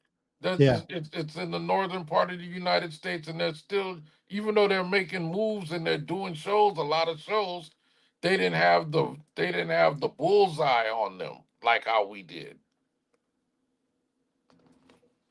That's right. That's the whole thing. Cookie. Sure. This has been a really great show. I love hearing the stories and also the history you guys have had between you. I'm really interested in because I know you're a creator, man, and it's like, Two Live Crew. For me, like I said, I wasn't even in that lane of music, but it was undeniable the impact that the group Right. had on the whole, like not just hip hop culture and bringing it to Florida, but on music culture, Right. and I just such a powerful creative force. I'm really interested in what you're doing these days because I know you haven't stopped. Right, right. The biggest issue with me is, the phone, for all of the stuff that it does, it really puts things in a bad space when it comes to music. Young people don't really feel like music has to be paid for. They're brought up in a world where they just hear it. Like I say, you're able with YouTube, you're able to see the artist all the time, whenever it is you want. Whatever it is that you might, go down a rabbit hole trying to find out about a group. And they're getting all of this access for free. So they don't really have a thought process that they're really supposed to pay for this stuff. So with all of the streaming stuff and this and that, you're making, peanuts on what used to be made with music. The streaming stuff, um, the rate of what you would get for selling a single or selling an album, streaming is like 100 times less than what those situations were. So let's just say, in 1990 you made an album and it sells for $11.99 at the store. You know what I mean? Or 10, we'll just keep it, keep the math simple. $10. You sell 1,000,000 records, that's 10 million bucks. But it takes 1,500 views on YouTube to make $1. 1,500. Your thing has to be seen 1,500 times on YouTube to make $1 for all of the stuff, the whole, whatever it is that it generates. So that part of it is messed up because if you come from the school of knowing that there was a lot of money being made with making records, now you can't really make it. And on top of that, with these phones, people value their phone more than they value the radio or value television. So they're not able to, you're not able to market to them directly. You know what I mean? Because everybody that's on their phone is on different things. One motherfucker that's sitting next to you might be into poetry. Another one might be into sadomasochism. Another one might be into building boats. Nobody is on the same page. So it's hard to be able to reach out to new people that might be interested in what it is you got because and also they don't listen to commercials. They skirt past all of that stuff. So there's no way that you can really get to them. The music nowadays have to totally they have to totally stumble across it. It's funny because, and I think it goes back to what you said at the beginning of the conversation. Not only do they have to stumble upon it, but they stumble upon it, like it, and then move on and forget they ever saw it. Right. It's like Yeah, nothing sticks. Nothing Yeah. sticks in that way. in the day, like I said, somebody who wasn't even looking for hip hop back when Two Live Crew was hitting it, not only did it stick, it stuck with somebody who didn't even really listen to a lot of hip hop, Right. until later. But it's burned in my brain. Whereas an artist that comes out today, and another thing, it just seems like it's really strange because in one aspect, you can instantly, as any artist, wherever you're starting from, you have instant access to the entire planet that has mobile technology. But at the same time, there's algorithms and there's stuff that really squelch you. So even though it's the illusion of having world reach, it's tough to still get in front of people's eyes. And when they do, they just roll right by it. And like you said, there's so many other interests and they are conditioned to get it free. And it's just like when you get money easy, when you get money easy, you blow it easy. When you work for that money, it sticks with you. Back in the day when we would deliver papers, bust ass, do whatever we had to do, sell bags to get that record. Right. We'd have that record and we would cherish it and we'd lay on our bed and listen to it and we'd look at every word on the album credits. But now it's a TikTok hook and you scroll to the next one, Right. And you can't be mad at the process of it, but also at the same time, it's kind of crazy that, music, I guess music can be a part of their lives, but it's not a camaraderie thing. I mean, it's almost like some people catch the camaraderie, like say for instance, someone like a Megan Thee Stallion or a Glorilla, but they're able to get that because they're with gigantic music companies. You know what I mean? So a small independent scenario or situation, somebody might like it, but it's not able to stick to your ribs because you don't see it enough. For sure. Let me ask you this though: do you still find opportunity or desire, like because obviously, bringing it out to the people when you play live, there's a different dynamic there. Like people got to pay for you to get in your car or get on a plane and go somewhere. There's no, hey, just stream this stuff out of the air and we're not going to pay you. So do you find joy and do you do that a lot still? Well, what I do make happen is we definitely I try to break new records from the standpoint of, when we're doing our shows, we actually I'll play a couple of records that's new things, but they sound so much like the old stuff, they don't really know that it's new stuff. You know what I mean? Which is a testament to let it be known that the music can still work if you're able to have the atmosphere to market it in. This is the biggest problem. With most hip hop clubs or nightclubs and this that, and the third, most of the promoters, they don't control the club. They're just doing what it is that they're doing. The DJs are just doing what it is that they're doing. They're just playing whatever it is that, whatever hot clip it is that's on YouTube or TikTok right now. That's the DJ and stuff that they do. There's not even a actual going out guy and girl culture, really. It's just hang out. Some, this song might play. This shit might get lit for a little bit or whatever. Just the atmosphere is just different. That's why I love doing the throwback concerts because the people are actually there to get it the way that they used to get it back in the day. I kind of feel sorry for the young people, but even though they they don't really know a difference. Um, it's kind of funny, but the one thing about the Miami-based music in general is that it's a genre that goes over, that gets overlooked in all of the other places. But just like when Drake and Sexy Red did the "Hands on Your Knees" thing, it was a big record for them because it's in the style of the stuff that we do. You know what I mean? But none of the artists are actually looking at being that type of artist. That's the issue. Have any of these artists of today reached out to you personally to collab on No, anything? they're always, they don't have to reach out no more. They just grab the record and do what the hell they want to do. And Yeah. then we have to end up, chasing their ass all over the country, trying to make sure that they, get the Hey, splits and different things, like right now there's a record that this guy, Rob 49 is supposed to be using one of our records in something. You just don't really know it. You know, like I say, they know the records more so than they know the group.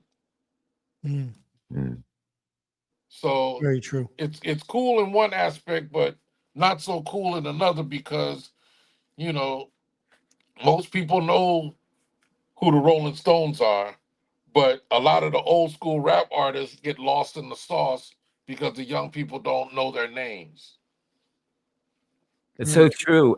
It's so true, and it's funny because I remember a few years ago, Chuck D was kind of starting a movement to kind of try and change that. He was doing these classic hip hop gods tours and stuff, and I thought it was really cool because he mentioned stuff like that a lot. How you know, classic rock bands are classic rock bands, you know, but Right. when we refer to hip hop, it's like, oh, they're past 30 years old, forget about them, you know, kick them under the carpet, you know. And it's really strange because, you know, hip hop is all about storytelling, and the older you get, the more shit you experience, the more stories you got to tell, I would imagine. You know, Right. it's strange how there's a double whatever, you know, a double standard for what people. But I think I do think that's changing because we have artists like Jay-Z now. Like Jay-Z's got to be close to 50, correct?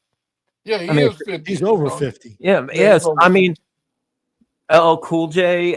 You know, there's artists. In other words, there's artists that are still getting some chart success that are not, you know, not kids. So they're still being respected as opposed to this like, oh, Well, they're done. I don't know if they're being respected. They, you know, it's almost like this is the thing.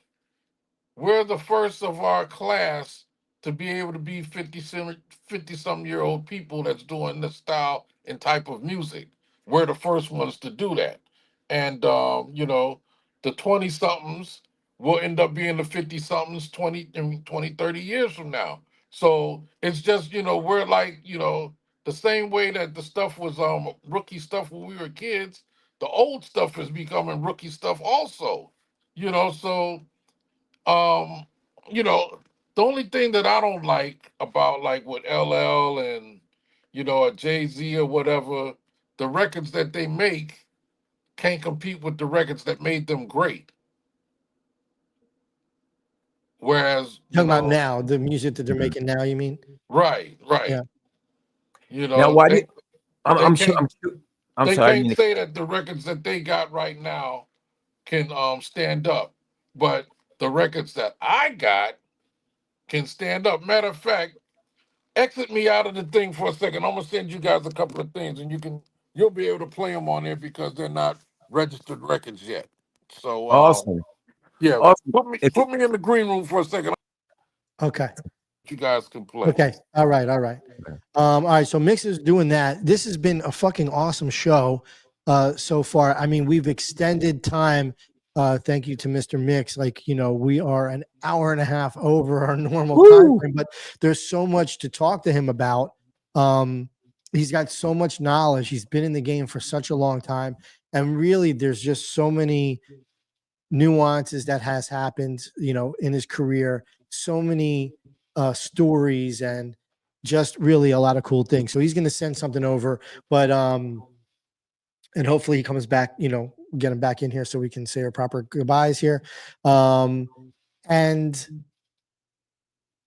you know, having Mixx on the show for me was is just come full circle, you know, because I know him for a long time, and like I said earlier, he's the reason why I kind of advanced my time in getting into the music industry, you know.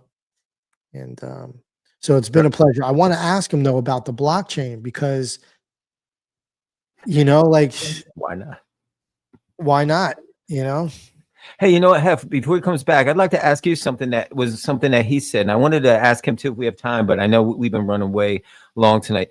But what he said about some of these artists, without even mentioning names, but how sometimes artists that have been there and done some great things earlier in the career, and when they make these things later in life, they may or may not, it might be subjective, but why aren't they, what's your opinion on why you think some artists, like as they get to that older age and they're releasing stuff that their shit's not hitting? Do you think they're just grabbing a bag, or do you think they lose touch? I don't want to look at it as they're grabbing a bag, because they're musicians first, right? So they made records in the past and they're continuously making records. There's sometimes when you have a music artist. Let me bring Mixx back in. Mixx. So there's sometimes when you're a music artist, and you hit the track running, and your first 2 or 3 albums are great, or your first album, 2 albums are great, and then as time goes on, you're now catering to the time. Like, I remember there was a fucking time in hip hop that everybody needed a fucking ballad, a love song. I need love, and every fucking body, even Big Daddy Kane, had a friggin' I love you song on their album, and I was like, what the fuck is this? Not this ain't what the fuck is. I hated to fast forward or skip over people's music, but when I just couldn't listen to it, because I wanted to hear the real shit. I didn't want to hear like I need love and any of this other whatever stuff. But I think what happens is people start to just change the mix, like what made them great, what made them, gave them their sound. So yeah, when they change it up, then it leaves a weird taste in people's mouths, especially if they're used to tasting it a certain way. So that's why I'll use LL as an example. Like, LL's first 3 albums, 4 albums, 3 albums, I think, up to Mama Said Knock You Out, I couldn't get into the rest of the stuff because the time with music had changed. It got a little more R&B-ish. It got a little soft, and it got weird. Like the beats weren't the same. The edge was gone. And it happens with a lot of musicians. It happens with a lot of them. And I think that's why it happens that way. I don't think they're necessarily looking to get a bag, because they are who they are anyway. But I could tell you right now, the latest shit that LL did with Eminem and Q-Tip made the beat. I forget the name of the song. Just bonkers. It brought me back to like appreciating LL again, going, that's real shit right there. And I hope he wrote his shit. I hope Eminem didn't write his verse. You never know these days. You never know. Never can tell. But that's my take on it, And Mixx is here if you want to ask him the same question. Yeah, I was just curious, like, on why you think or what would you suppose makes certain artists, and we don't even have to talk about specific names, but like as they keep creating, they kind of fall off, as opposed to, because like I want to add one other thing. You got to also remember, maybe in their earlier days they were being dictated to versus being the boss. You know what I mean? There were other people that was turning the screws. Like LL early days. It's obvious it's Rick Rubin. It's other people. Well, once you start getting your own real money and you're able to make moves a particular way, and you're the exec, things are definitely being done differently than what you think. And LL is kind of rough because he's like the first. He's like the Frankie Avalon of rap. He was a teenager doing this stuff. He was really from a teen perspective, even though he looked like he was a grown man. You know what I mean? Hey man, we're gonna get to hear some of your stuff. Is that what I'm thinking right now? Is that right? Yeah, you can get an understanding of like what it is that I'm doing. Awesome. You can hear for yourself what it is that I'm doing. Real quick before you do that, let me take a 5-second, 2-second station identification little break here. The Jus Riffin Show is every Tuesday night, 8:30 p.m. Eastern Standard Time and 5:30 p.m. Pacific Standard Time. Presented by KIM, always, and powered by Rug Radio. All right, Mixx. Okay. Thank you, sir. All right. So we're going to hear some music, right, Hef? Wait, did you send me something, Mixx? Yeah, I sent them in the text. I didn't get anything yet. I didn't get it. You sure? Yeah, I'm looking at the text now. Is it what'd you send? An MP3? Yeah, I sent 2 MP3s. Shit, dude. Maybe it's because I'm on Oh, are you on the phone with the one account? I'm using the phone as the camera. Let me That's why. Mixx, I'm gonna send them here. Send them to this, okay? Okay, cool. All right, you can put me back in the green room, I guess. Okay. All right. Yo, enjoy all the food in there and the drinks. We hooked it up for you. All right, we'll be right back with Mixx. Mixx, I sent you my email. Just send it to that email there. I just texted it to. Oh no, now they just came through. Mixx, they just came through. Let me how do I get them? How do I get them from here? I think it still might be better for him to email him. All right, just email them to me then, Mixx. So we're gonna actually, are we gonna hear some hot, like fresh, Mr. Mixx stuff? Like this is some exclusive Jus Riffin? You're gonna hear some exciting, man. hot butter on popcorn. All right, let me see. I might have gotten it. Give me 1 second here. Now I got to put these into StreamYard. Let me do that. By the way, I want to thank everybody for tuning in. Yo, Mixx, hang tight. I think I got it. Just hang tight a minute. Okay, cool. All I'm right. gonna add it in. They just came through. So let me see how I can do this. Where do I add it? Oh, here, add music. But I want to thank everybody for tuning in. This is an extended version of Jus Riffin. So thank you very much. Ice Cube, a Good and Jr. All right. That's one. Let me grab the other. The other one was called Not for Free X, right? Oh, I like it. Which one you want me to play first, Mixx? You can play the cube one first. That'll give you an understanding of what I'm talking about with what it is that I did back in those days that can, truly be relevant right now. All right, and this is exclusive, or no one's heard this yet, or No, nobody's heard it. Ain't out yet. all right, this is exclusive. I don't have like an exclusive tag, but this is an exclusive Jus Riffin. Stretch DJ Mr. Mixx. Here we go. Yeah. Ass is wiggling and titties jiggling. Big booty hoes. Yeah. Shake that shit, let her twerk. All she wanna do is put in work. All she wanna do is get off work. Hit the dance floor and go berserk. Looking like dinner and dessert. Better back up, nigga, don't get hurt. You ain't trying to hurt what's under that skirt. Q come through, watch you get murked. Straight from the dirt, put the world on alert.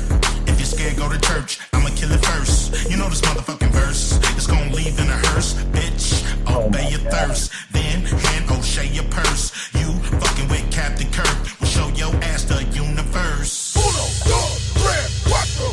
With a big booty hoe. Oh, yeah. Let her twerk. Don't lie. Yo, man, boom. Mixx said he couldn't hear it. You couldn't hear it? No, I can't hear anything at all. Oh, we hear it, Mixx. Yo, we hear it. It's fucking awesome. We hear it. That was banging. And Ice Cube, different to hear Ice Cube rapping like that. Tell us about that. Tell us about the story. How did that come together like this? Well, he did a record on his new album, and he had those lyrics going to I'm Not Fish, the It's Time record. Oh man, classic. So I did a remix of it. It hasn't been released yet. His mom just passed like a week or so ago, so I don't really know exactly when he's gonna get around to actually doing it if he does it. So, but that just gives you an understanding. I guess the audience wasn't able to hear it. I couldn't hear anything. No, the audience. Yeah, the weird that you couldn't hear it. We were able to hear it. Let me see. Were you guys able to hear it in the audience? Anybody? Yeah. Yeah, they were able to hear it. Yeah. Oh, okay, cool. Yeah. But okay, so let's see here. Let me go to the next one. And then I'm gonna play this next one, Not for Free X, correct? Yes, yes. Okay. All right. Here's another exclusive mix. Yes, another exclusive. It's not released yet. It's a girl that I had do some stuff. It's called "My Pussy's Not for Free."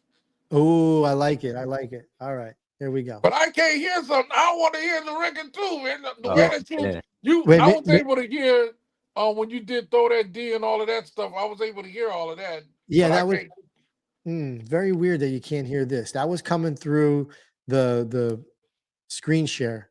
All right. If you can't hear it, don't worry. It's exclusive. I'll send you the track. Don't worry. I'll send it to you so you can listen to it. Yeah. No problem. Here we go. Here we go. Mixx Dynasty. My food is not for free. My food is not for free. No. My food is not for free. My food is not for free. My food is not for free. No. My food is not for free. My food is not for free. My food is not for free. No. My food is not for free. My food is not for free. My food is not for free. No. My food is not for free. Time is money, so you gotta pay. If you ain't tryna run the funds, then get out of the way. No. What you think this is? I gotta ask these questions, and you can call it quiz. I got good pussy, I got the Lord to thank. Our first date gotta be at the bank. You gotta pay the bills if you wanna give me the D. I'm really sick and tired of these broke niggas you see. This pussy's not for free. My food is not for free. My food is not for free. No. She sounds great, dude. That sounds great too. The whole beat is banging in the fucking psycho. I'm just thinking, pull the curtain and Oh yeah, man. I love it. just thinking the stabbing cabin. Unbelievable. So this is new. This is new stuff. So tell who's the girl? She sounds great. Who is that? Well, the funny thing about it, it's a girl that I met that just did the work for me. I gave her the concept and she wrote the stuff up and performed it, but she doesn't want to be out doing the stuff. So what I'm really going to be doing, I'm trying to get a girl that will actually, perform the record for me, when I just go out and do shows and this and that. So yeah, so it's just like I say, I know that the stuff can be great. It just has to be in a space for it to be able to be heard. You know what I mean? It just has to be in a space where it can be heard en masse, not, a motherfucker being in the hope business that it gets heard.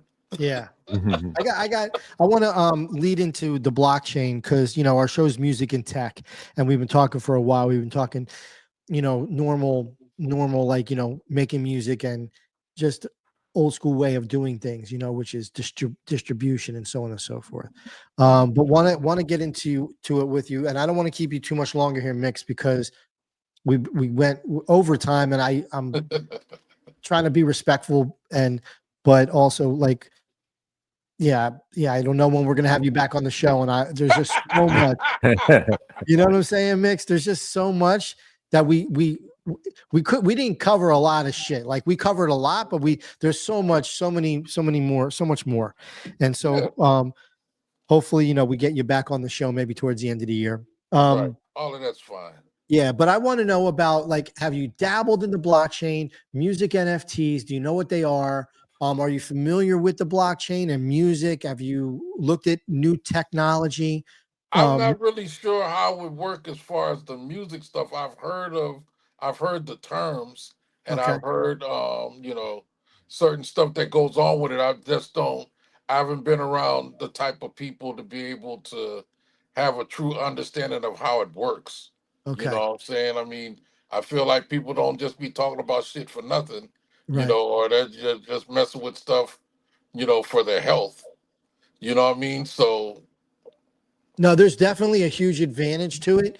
And I feel like, well, I don't know, like as far as the catalog goes, like 2 Live catalog, but for what you're doing now and moving forward for the future, you should definitely dabble into it. You should definitely learn about it. We can teach you some things also, explain things, break it down to you, like what it is, how you can utilize it.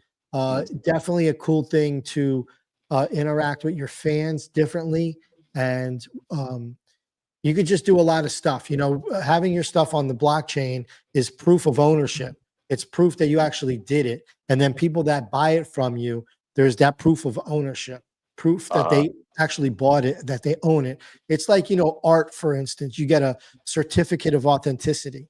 It's a piece of paper, but anybody could bootleg this shit, right? Anybody can make a photocopy or Photoshop or whatever and make a fake authenticity thing and sign it. But with the blockchain, you cannot. You can't fake that because it's there. It's on the How chain. did you guys? How do people actually get turned on to being, you know, doing that stuff? It's to me it's kind of crazy because I don't really understand exactly how it goes. Okay, You no know what I mean? problem. I'm gonna pass the mic to Cookie so he can break down a little bit of the process of it. Well, first thing you have to do is realize that all your in real life normal friends and girlfriends will all leave you and think you're weird. No, I'm just kidding. But it's really cool. There's a lot of different approaches to it. The NFT way, I'm not so sure is the way, but there's ways to do transactions. So picture it this way. So Mr. Mixx has his digital wallet on his computer, and Mr. Mixx's music appreciator likes his song. And when you guys make a transaction, it doesn't go to Spotify. It doesn't go to a bank. It doesn't go to a label. It goes to Mr. Mixx's digital wallet. And this transaction is logged on a trustless ledger that's online, that's unbreakable, called the blockchain. And through that, you have a direct connect through your appreciator too. So let's say Mr. Mixx goes on tour now in Cleveland where somebody transacted with your music.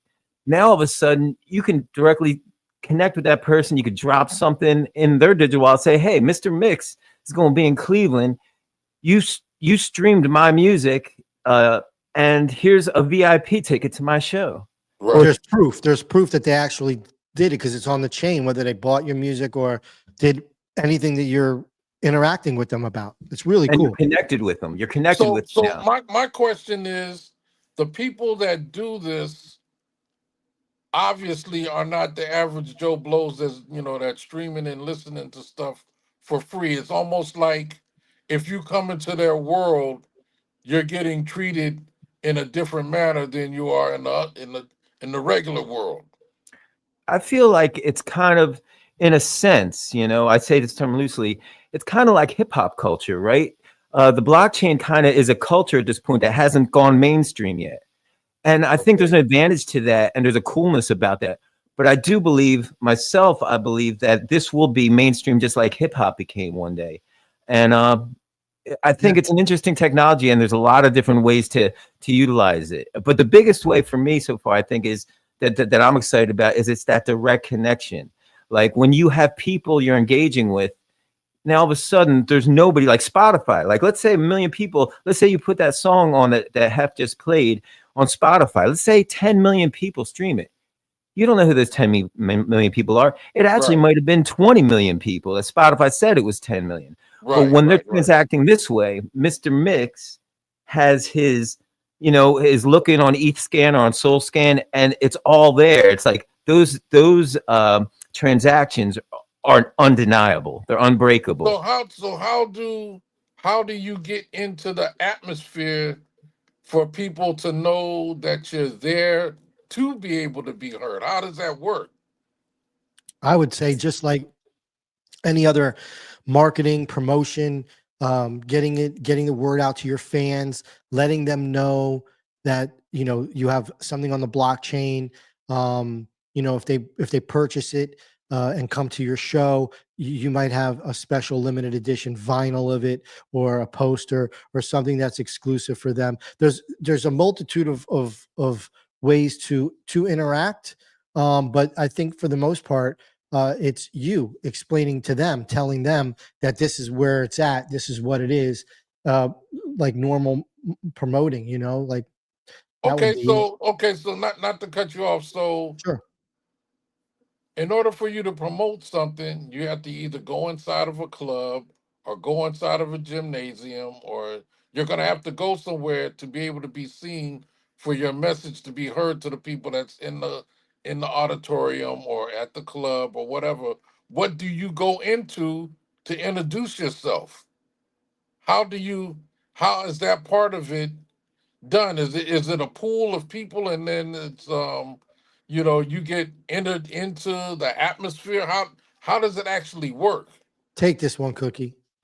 Well, I feel like, for instance, right now is part of that. Like me and Hef, we entered this blockchain space with and interacted with people that are also interested in this, and we started this music show, but to also shed light on the people in this space of some ideas and share ideas with us and reciprocate of how we could utilize this technology for our artists. But likewise, also to bring artists around to kind of introduce them to the blockchain space. But right now, everybody that I wouldn't say everybody, but I would say a majority of the people that are watching this show live right now, the majority of them are in the blockchain space. So right now, blockchain space, welcome to Mr. Mixx. Mr. Mixx, welcome to the blockchain space. Welcome. And right. and once again, it's like you were saying with Luke, and when you guys would be out, like if you ain't at the party, you're not going to be seen. Well, there's certain places where this type of stuff is talked about more. X is one of those platforms. It's starting to branch out more into the other social media platforms, which we all know we can't consume all our time on these platforms, but this is where they hang out. And also Discord group, like they're in different Discord groups. But even just a simple thing like if Mr. Mixx's website had and I think it's a diversified approach, like not to be like all blockchain, utilize whatever platforms the artist is using now. But if there's a blockchain type of release that you were interested in doing, or an artist would be interested in doing, that artist's website, you have all your normal stuff, Mr. Mixx t-shirts, Mr. Mixx, this song is streaming right now wherever here. But hey, I got this special vault. This is, a special cut that this is only streaming on Mr. Mixx's, one way. And by doing that, you have to engage with the blockchain to do it. Now that sure is going to confuse a bunch of people at this point. So you're going to eliminate a bunch of people, but people in the space that maybe aren't, like interacting with you, they might be introduced. You may pick up a new audience in this new niche market, but then also, and then one other thing, the people that aren't into blockchain, but they really appreciate and you dig what they do, it might inspire them. Like you have a little explainer on your website. Hey, you want to learn more about blockchain stuff?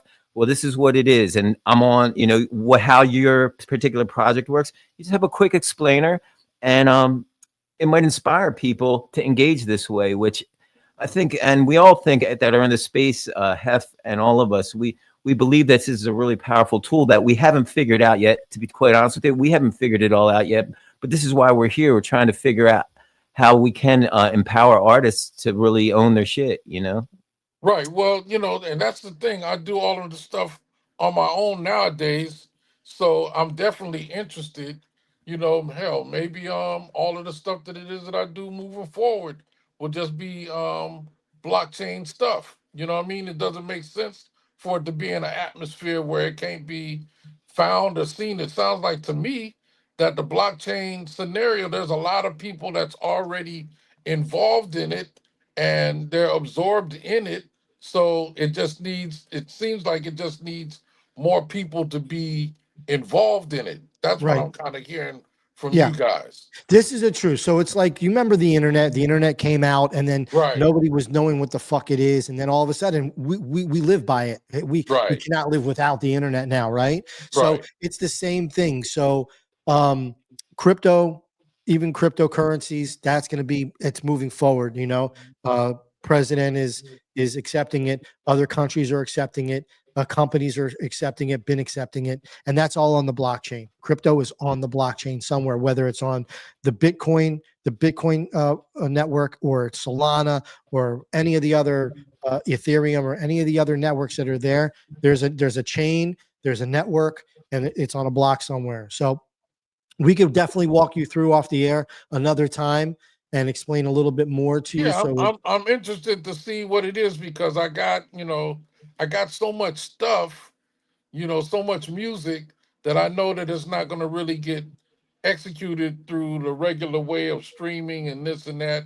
I'm definitely interested in it. I guess the blockchain in general, I mean, I've heard the term, but I don't really know if it means grass, if it means a tree, if it means I don't really have an understanding of what when you say blockchain, what does it actually mean? So the chain is the network. And so like let's say Solana or Bitcoin, you know what Bitcoin is. So Right. it's that's the chain. The chain is the network, the Bitcoin network. The block is everything has a block. It's like a number. It's like a stamp, you know, like your social security number. So everything has has a number that's on the block. There's a certain block of numbers. Like an address. Correct. So you might have like from block 1 or 0 to 100, right? And that's on one block. And then there's another block, 101 to 200, right? So that's the block. And then they say blockchain because there's blocks on the chain, on the network. So that's how it becomes. They're two separate words, blockchain. They just say blockchain because it's easier to say it this way. Okay. And Cookie, you can correct me if I misstepped anything there, or if you wanted to add anything to. You're muted again. I know, I got you.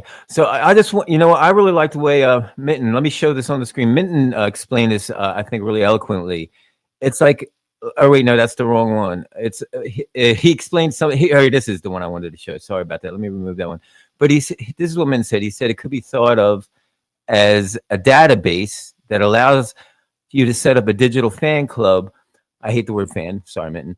But the fan club, they don't have to join it once they listen to you. Like on Spotify, once somebody listens to you, who knows if they really did or didn't listen to you? Spotify knows. You don't know. I don't know. Right. But when you have this on the blockchain, as soon as somebody listens to you, not only do you know they listen to you, but you have their address, so you can interact with them. Like you could set up a mailing list via the blockchain, and now all of a sudden, this person that just streamed your song once, obviously they're interested in you in some degree, and you can see how many times they streamed. They might have streamed you 1,000 times, so you can engage with them based off of that. It's a really robust way of data collection. So back in the days, you know, people would have a TV commercial and they would kind of guess, you know, the reach they're getting. Well, with utilizing blockchain technology, there's no guessing. It's exactly, you know exactly who's engaging with you and how much they might be interested in what you're doing and how much they want to support what you're doing to make more. And I think it's really powerful, you know.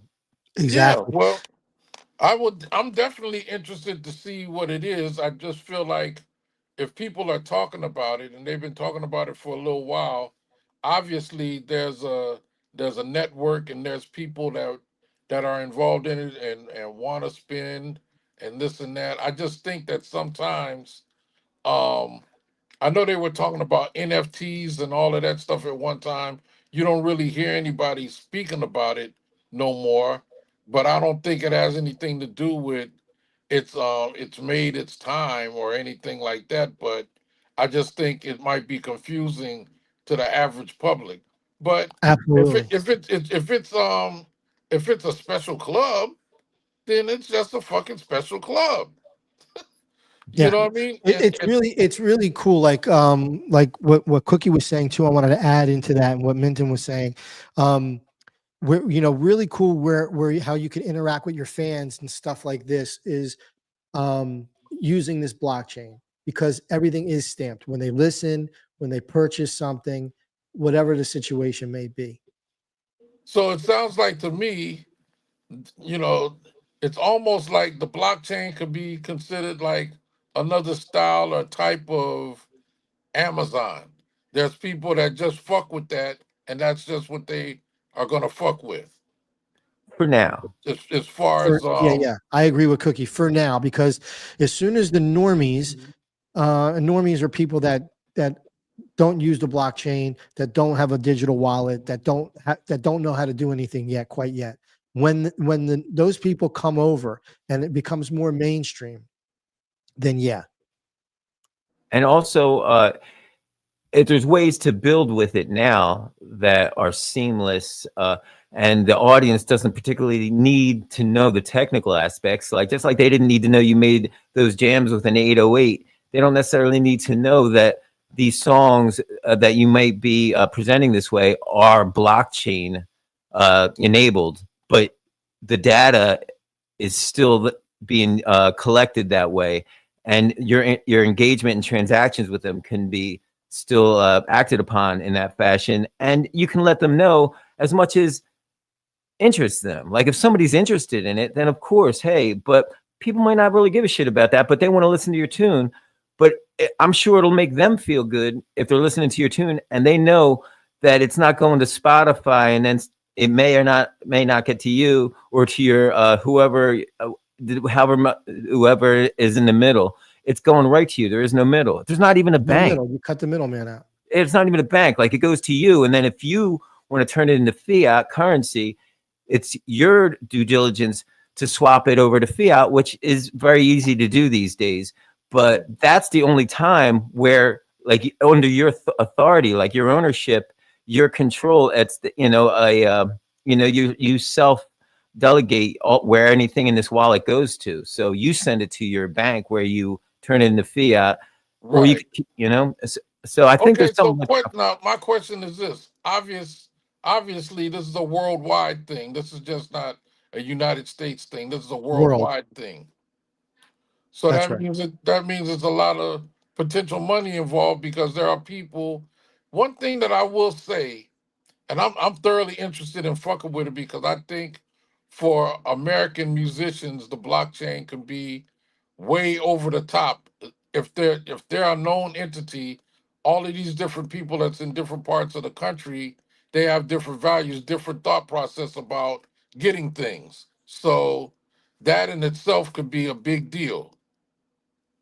I would imagine that, there's probably like at least 1 million people that probably fuck with it, but it's worldwide. So when you think about it worldwide, that might not be a whole bunch of people worldwide, but it's still a situation that you can make some action happen with.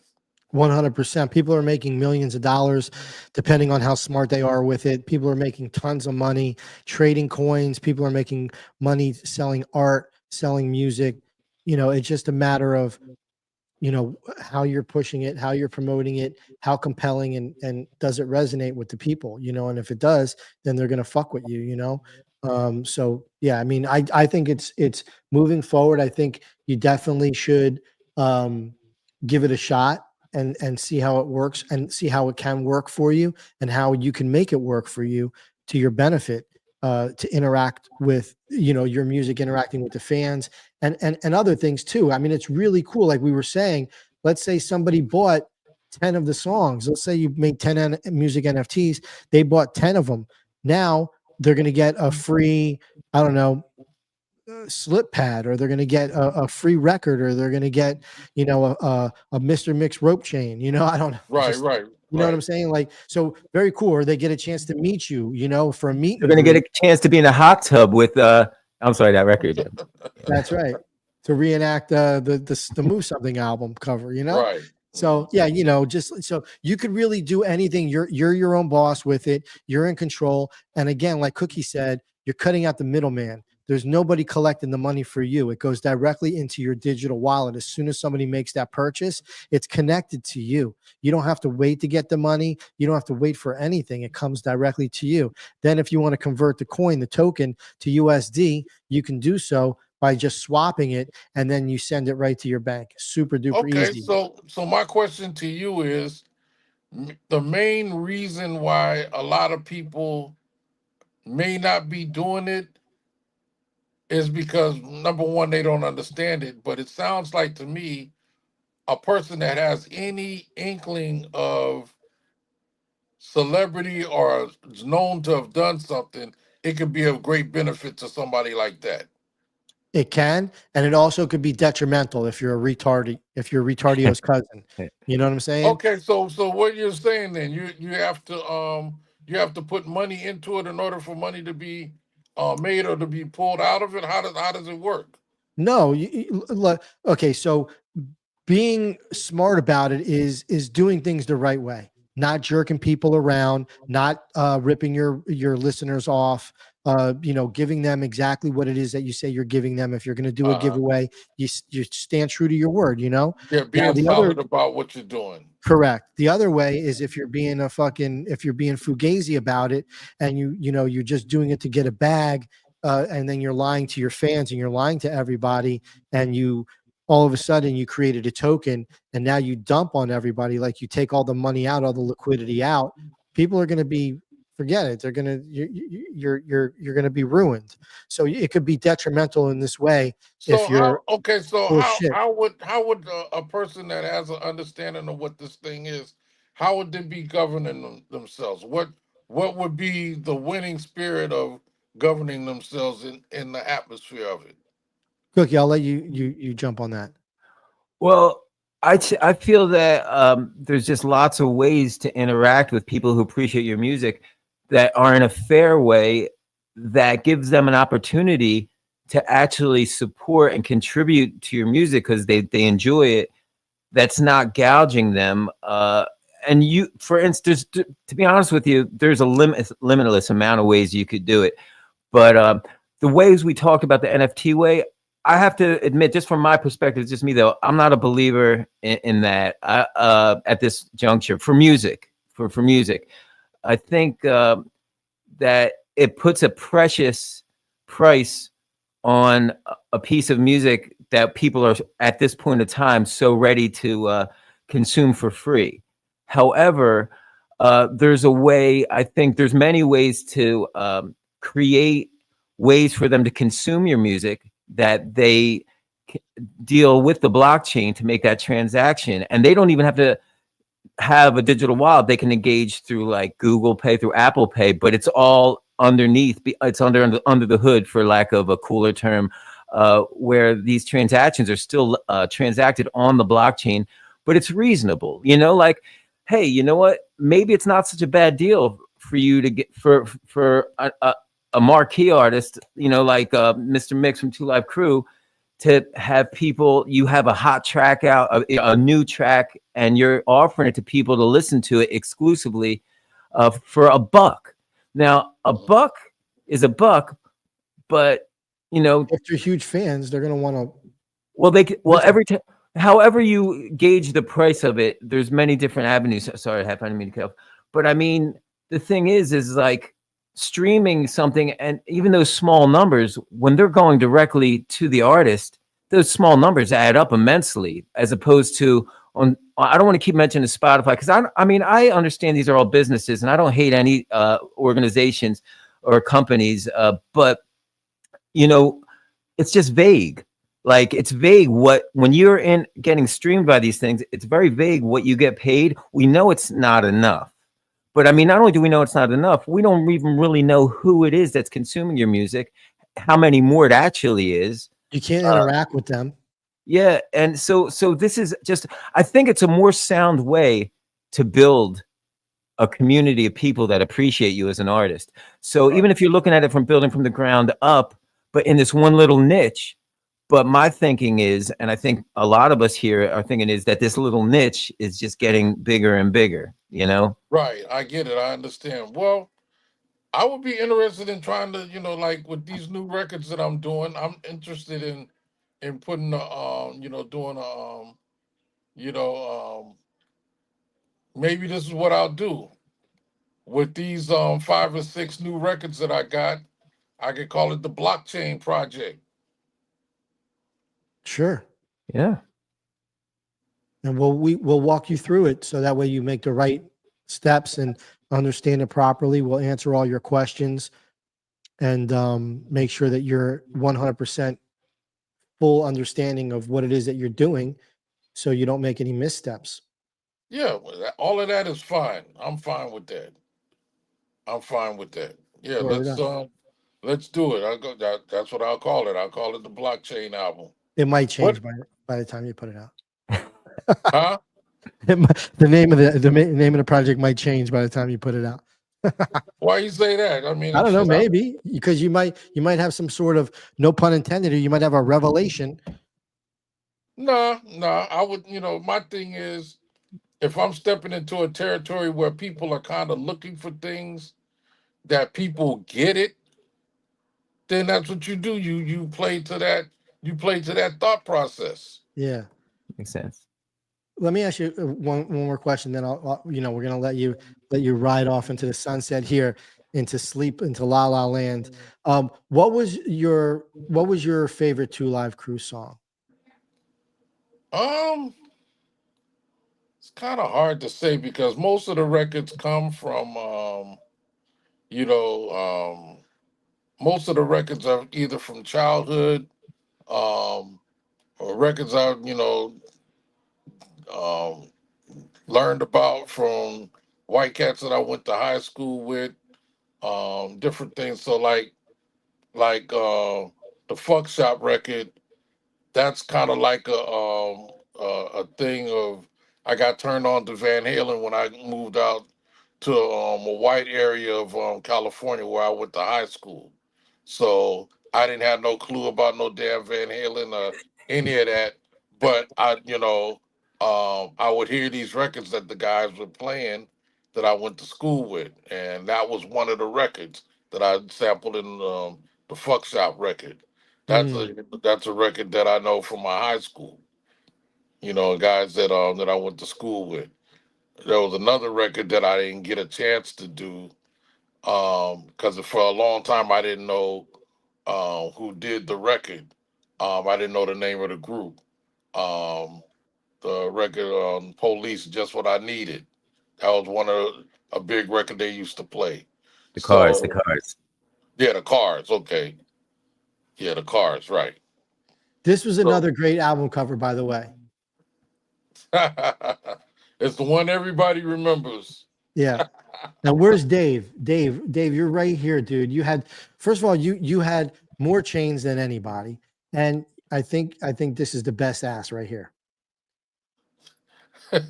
I can't really see because it's all small now. Oh man, come on, bro. All right. But yeah, man, I'm like I say, I'm definitely why don't you guys do this? Is there I know a place just down there 2 streets. Now I heard that, but I couldn't hear the records. I heard that.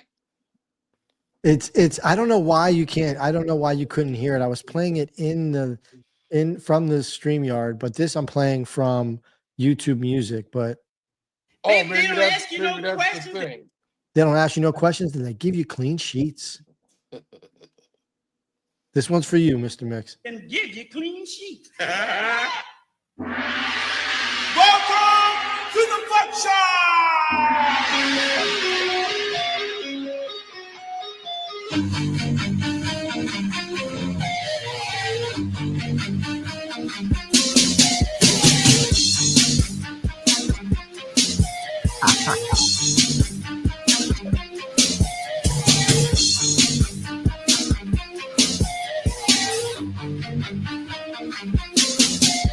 There's only one place where we can go, where the price is right, just to fuck up. Oh. Okay, before we get copywritten and written off.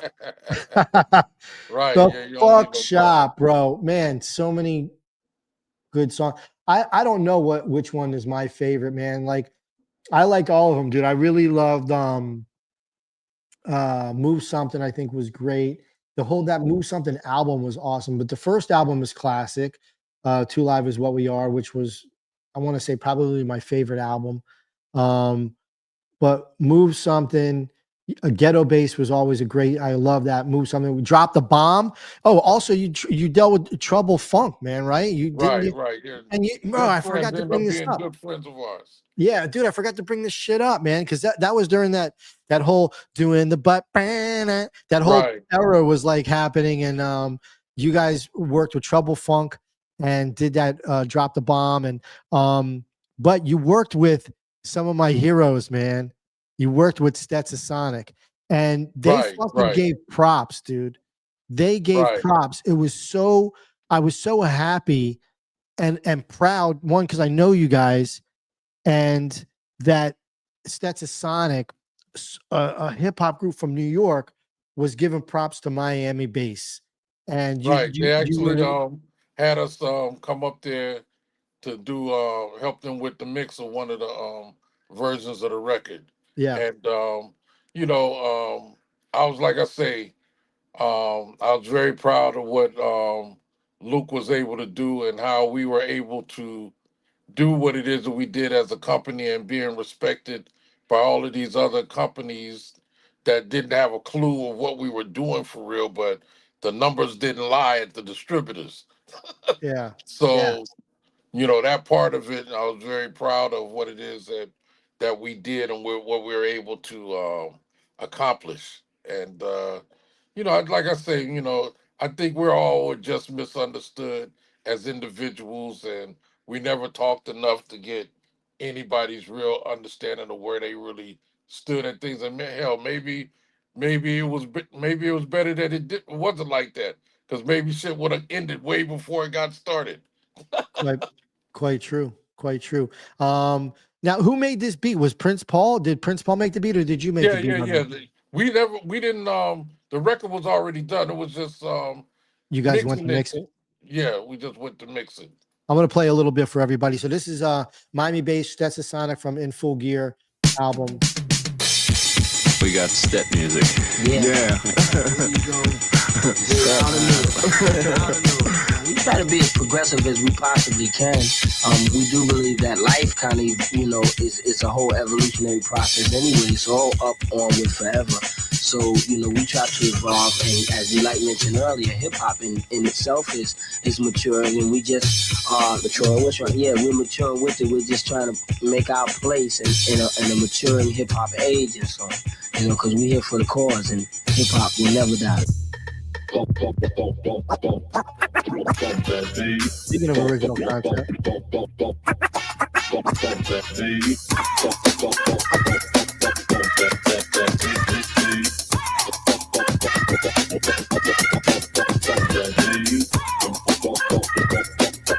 I feel like great game. Again, I've been doing it. My first taste of Miami bass came on my first tour. This I gotta relate. I was at the hotel, had nothing to do. Flicked on the radio, heard the True Live crew. Thought Hell yeah, bro. I was geeked out for that. And then also you did one more thing I wanted to mention too was Yakety Yak. Wasn't this for the movie Twins? Was it for the movie Twins? Yes. Yes. So We actually went out to California to do the video for it and everything. Amazing. I think I remember on the plane, the video. I don't remember. You guys were on a plane, right? Was it in the video? I forget the video, man. But I just remember that it was like some alley situation that we were in the video, but the clips that they kept showing on the Twins part, I think was the Vito airplane. and Schwarzenegger was on plane. Yeah. That's probably why what I'm remembering. Now, how did that process happen? How did you guys get Well, there was a guy that was working with Luke that was from Los Angeles and had these connects out there and was able to wiggle his way into getting that done and getting us on it. I actually when we were there was another record that was on the soundtrack that Philip Bailey from Earth, Wind and Fire and Lil Richard that did a song together. We didn't walk over to them to meet them, but we could have.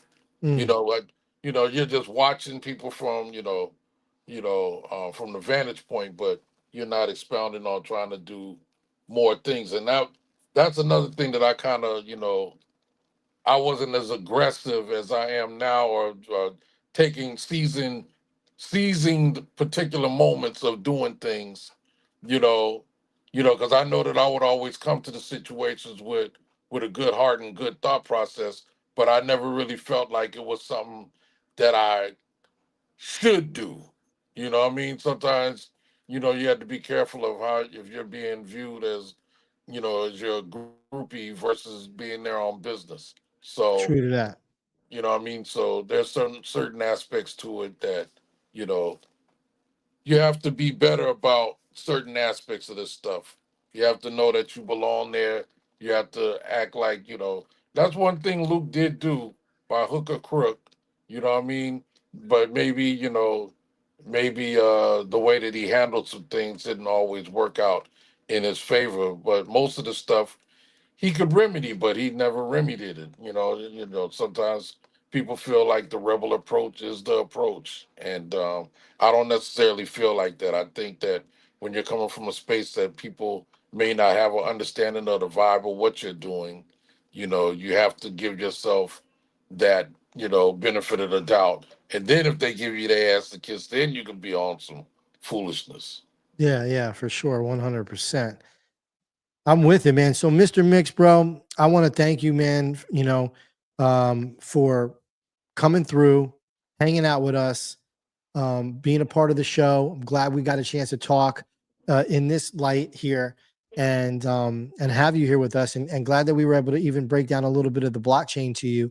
We'll get on a call, me, you, and Cookie, whenever you're ready, and explain to you exactly more about the blockchain and how you can utilize it. Okay. Well, that's fine. Yeah, we could definitely do that. We can do that sometime this week if you guys got the time. For sure. I'm just kind of sitting on ice around there waiting for these shows to happen in the next couple of weeks. So, do you want anything you want to plug before we get out of here? Nah, not at the moment. Well, people can go to my website and Mixx. I'm going by the moniker Mixx Life, because there's always, the one thing that is happening with the Two Live Crew stuff. Sometimes it can be, the name could be a stigma. So sometimes I don't get bookings because of the Two Live Crew stuff. So I got to do another situation that doesn't necessarily attach me to Two Live Crew, because it was a different time. And, it's almost like we're the only ones that get kind of ostracized based on what it is that, the group has went through and this and that. So sometimes it can be messed up. So I use the moniker Mixx Life, MIXXLIFE. Same thing as like how Greek life is for college. Same thing. Cool. I just put it up on the Mixx Life fan. Yeah, mixxlifefan.com. Yeah. Okay. I just put it up on the screen so people can see it and go to the website, interact, hang out, follow Mr. Mixx. You're on Instagram, right? You're not on Twitter? Yeah, just Instagram, because I don't really understand the other things. No doubt, bro. What's your handle on Instagram? Mixx, MIXX_2_live_crew. All right, you got that, everybody? All right. Cookie Rabinowitz, any last words? You're on mute again. We're playing the muting game. Just wanted to say thank you, Mr. Mixx. With your host, Cookie Rabinowitz. Yeah. Well, thank you, Mr. Mixx. Appreciate you. Thank you, Hef. What a great I have a great appreciation for tonight, man. I feel like I'm a little cooler now for hanging out with Mr. Mixx and Hef for a few hours, So thank you. You're hilarious, bro. All right, Mixx, bro. I appreciate you, man. Thank you again for swinging through and hanging out with us. Let's get on the phone this week. We'll chop it up, me, you, and Cookie. Have a blessed night. Thank you for your time, dude. We went overtime. We cooked on this thing, though. It's all good. It's all good. Thank you. Hell yeah, my brother. Okay. All right, everybody. Thank you again, everybody, for tuning in. This is Jus Riffin. We do it every Tuesday night, 8:30 p.m. Eastern Standard Time, powered by Rug Radio. This has been an amazing episode. We've had Mr. Mixx from Two Live Crew on the show. Peace out, everybody. To my co-host, Cookie Rabinowitz. Thank you. I love you, my brother. Peace out. Thank you so much, everybody, for tuning in. Jus Riffin. Tuesday night, 8:30 EST.